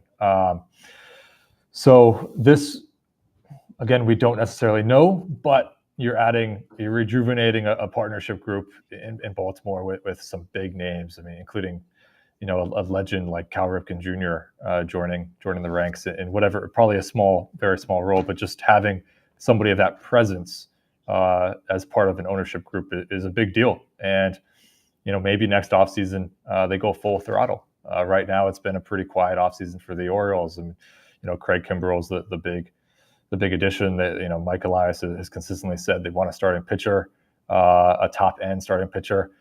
For much of that time, it was pretty clear they were not going to spend, at least this offseason, on one of the biggest names in the market. A trade more likely. We'll see if one of those trades still happen, but maybe next year the O's will be in a better position to shell out for a guy like Jordan Montgomery or Blake Snell, whoever that somebody of that ilk next offseason, in the free agent market would be one of the top end starters. So is that what we can expect? Maybe them to turn the faucet on is next offseason? Because Yeah, again, they haven't done anything. And I think they're one of the best teams in baseball right now. If only they would go out and get somebody, a Snell, a Montgomery, whoever that person is, or even make a trade. I know they hold on to their prospects like candy. It's like, gosh, we have 42 prospects, and if we only have 40, we'll never survive. It's like, okay, guys, you have multiple middle infield prospects, multiple outfield prospects, multiple pitching prospects. You can make a decision and trade some away. Go get I don't know if Corbin Burns is on the market, a Dylan Cease, whoever it is, to help get you to the next level. They don't even seem willing to do that. So once this is all finalized, I mean, I'm hoping it's next year, but do we have any indication that it could be longer than that? Well, Shane Bieber probably on that list as well of guys you mentioned. But yeah, that group, Dylan Cease as well, you'd think could be trade targets. They've spoken to basically every team in the league, all 29 other teams, about trades. So I know they've tried. It's mainly at this point, Mike Elias has been reluctant to, I guess overspend would be the word, in prospect capital. Doesn't want to spend too much of the prospect capital, because teams know that this is the number one farm system in baseball. They know, that they could probably get a great player back, a player that's going to change the course of a franchise in return for maybe a rental or a 2-year, 3-year guy that the O's would get. So Elias has been very reluctant to completely jump, into that net and risk losing a guy. Who knows if a Connor Norby, or Kobe Mayo or somebody like that becomes, an all-star. And I think they want to keep their options open. Again, that has been a frustration for Orioles fans in Baltimore, that you haven't seen that. And maybe next offseason is really when it would be more likely. I mean, this could take 3 months to finalize, 4 months to finalize. It could take a while before the new ownership group actually has control. And then also the new ownership group is coming in with a 40% stake. They for tax reasons mainly, until Peter Angelos, who is the owner, John Angelos is the control person right now, the son of Peter Angelos. Until Peter Angelos passes away, which we're hoping he's stays healthy, and we're not wishing that. But until he passes away for tax reasons, it's not going to be a full transition immediately. So maybe next offseason the O's will be in a position to spend, but we're in a little bit of a unknown at this point. I think there's reason to be optimistic and hopeful that this is a sign that things will, I believe, as you said, the faucet will open. It could definitely be that, but we don't necessarily know until everything shakes out and we know exactly what the deal looks like, and we'll see. Okay, so how many prospects can one team have? You keep saying Mike Elias doesn't want to give up prospect. I mean, everything you read, they have 20 plus major league prospects and multiple at every position. So I get that you don't want to give up a guy that could be a star, but isn't that the point of winning, right? You can't, not all prospects turn into, stars. They turn into good major league players. And how many times do you see guys get traded, turn into superstars in other organizations? I mean, it happens, but it's a lot rarer than coming up through the organization. Like, I'm not saying trade Jackson Holliday is the number one prospect, right? But if you have some guys in A-ball that you're like, okay, he could be good, or he could be just an average player, and you can get a guy that can change and get you deep into the postseason, isn't that a trade the Orioles should make? Yeah, I'm not gonna say you're wrong. I think it's something that that's an opinion that has been shared widely, and I think there's some value to to holding prospects so that you kind of internally know which is going to hit, which is not. There's also some value in holding them so that closer you get to spring training report date, teams might be more willing to make a deal for a little bit less than they had originally been asking for. So we'll see, in the 2 weeks between now and spring training, whether that actually shakes out. Teams might decide like, hey, we don't want Dylan Cease to report and be disgruntled. Let's make a deal. Let's make a deal in the next 2 weeks and accept, maybe a step below, still a really good prospect, but a step below what we had initially asked for. Those are all things, we have to wait and see. But I mean, you're 100% also correct that there's literally not enough places on a baseball diamond for the number of prospects the Orioles have. And, some of that will be, you look at Connor Norby, Joey Ortiz. Will they make the roster out of spring training?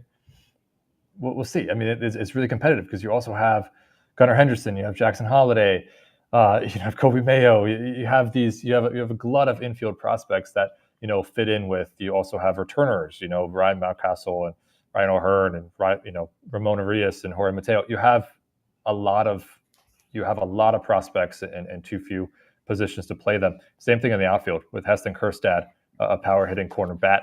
Kyle Stowers, who struggled a little bit in his time in the majors, but still high potential, and Colton Cowser, who everyone in the organization believes that Colton's really going to come through and change. Obviously he came up 26 games last year, tiny sample size, hit 115 on the season, but they think he is a superior prospect as well. That can be maybe a left fielder for a long time for the Orioles. So I imagine it makes too much sense not to make a trade.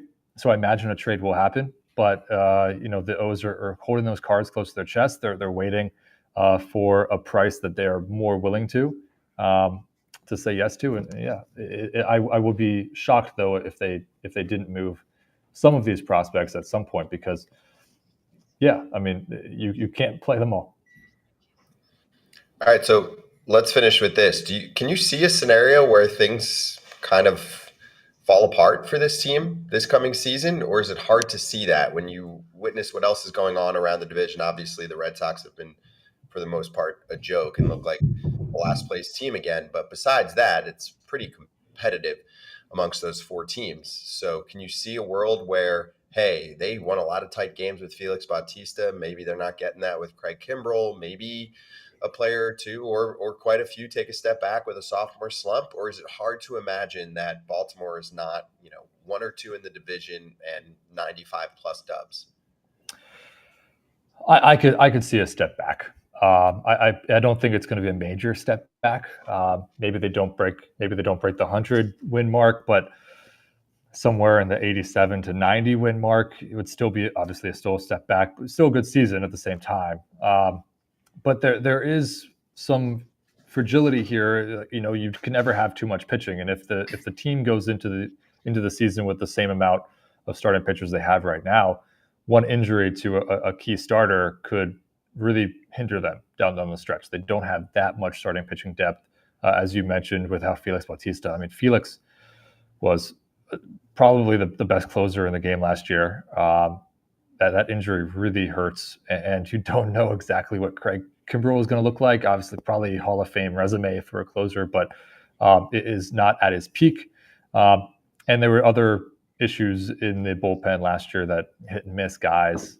You're going to rely on some guys having phenomenal seasons again. Ryan O'Hearn, phenomenal season last year. Will he, play at that level again? Will he almost hit 300 again? When previously in his career, again without regular playing time, he wasn't hitting anywhere near that level. He could easily, reach the, he could bat at a very high level again, and everything could click, and maybe they win the division. But this is the Yankees have retooled. The Toronto Blue Jays are going for it. The Tampa Bay Rays are doing Tampa Bay Ray things. That they're probably going to be in the mix. So this is a division that is never easy, and so you have to have an understanding as the O's that this is not a gimme. Just because you won the division last year with 101 wins, and you kind of maybe surprised people and how quickly this team progressed from worst to first.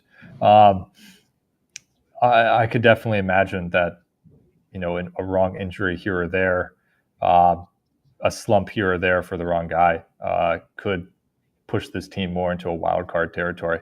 I still think they will have a very good season. You never know with more playoff experience now for these guys who most of them never played in the postseason before. You imagine that maybe they at least win a game in the postseason and make it a little bit more of a contest against a great team like the Rangers. Obviously went on to win the World Series, so that was a tough matchup. But you still expect it to be a good season for Baltimore, but maybe not to the exact height that it was in 2023. Yeah, no, that makes sense, and especially given the division. So that all makes sense there on that front. Well, Andy, we appreciate the time, man. Thanks for jumping on with us, and it is a happy day, so let's get at least a smile in Baltimore, right? This team's going to make some moves. Appreciate it, man. Thanks, guys. Thank you so much for joining us, Andy Koska from the Baltimore Banner. Same as usual, we'll post his Twitter, his account, the whole deal. You can check him out, give him a follow, and see some of the clips that we just went through. So. Let's slap hands.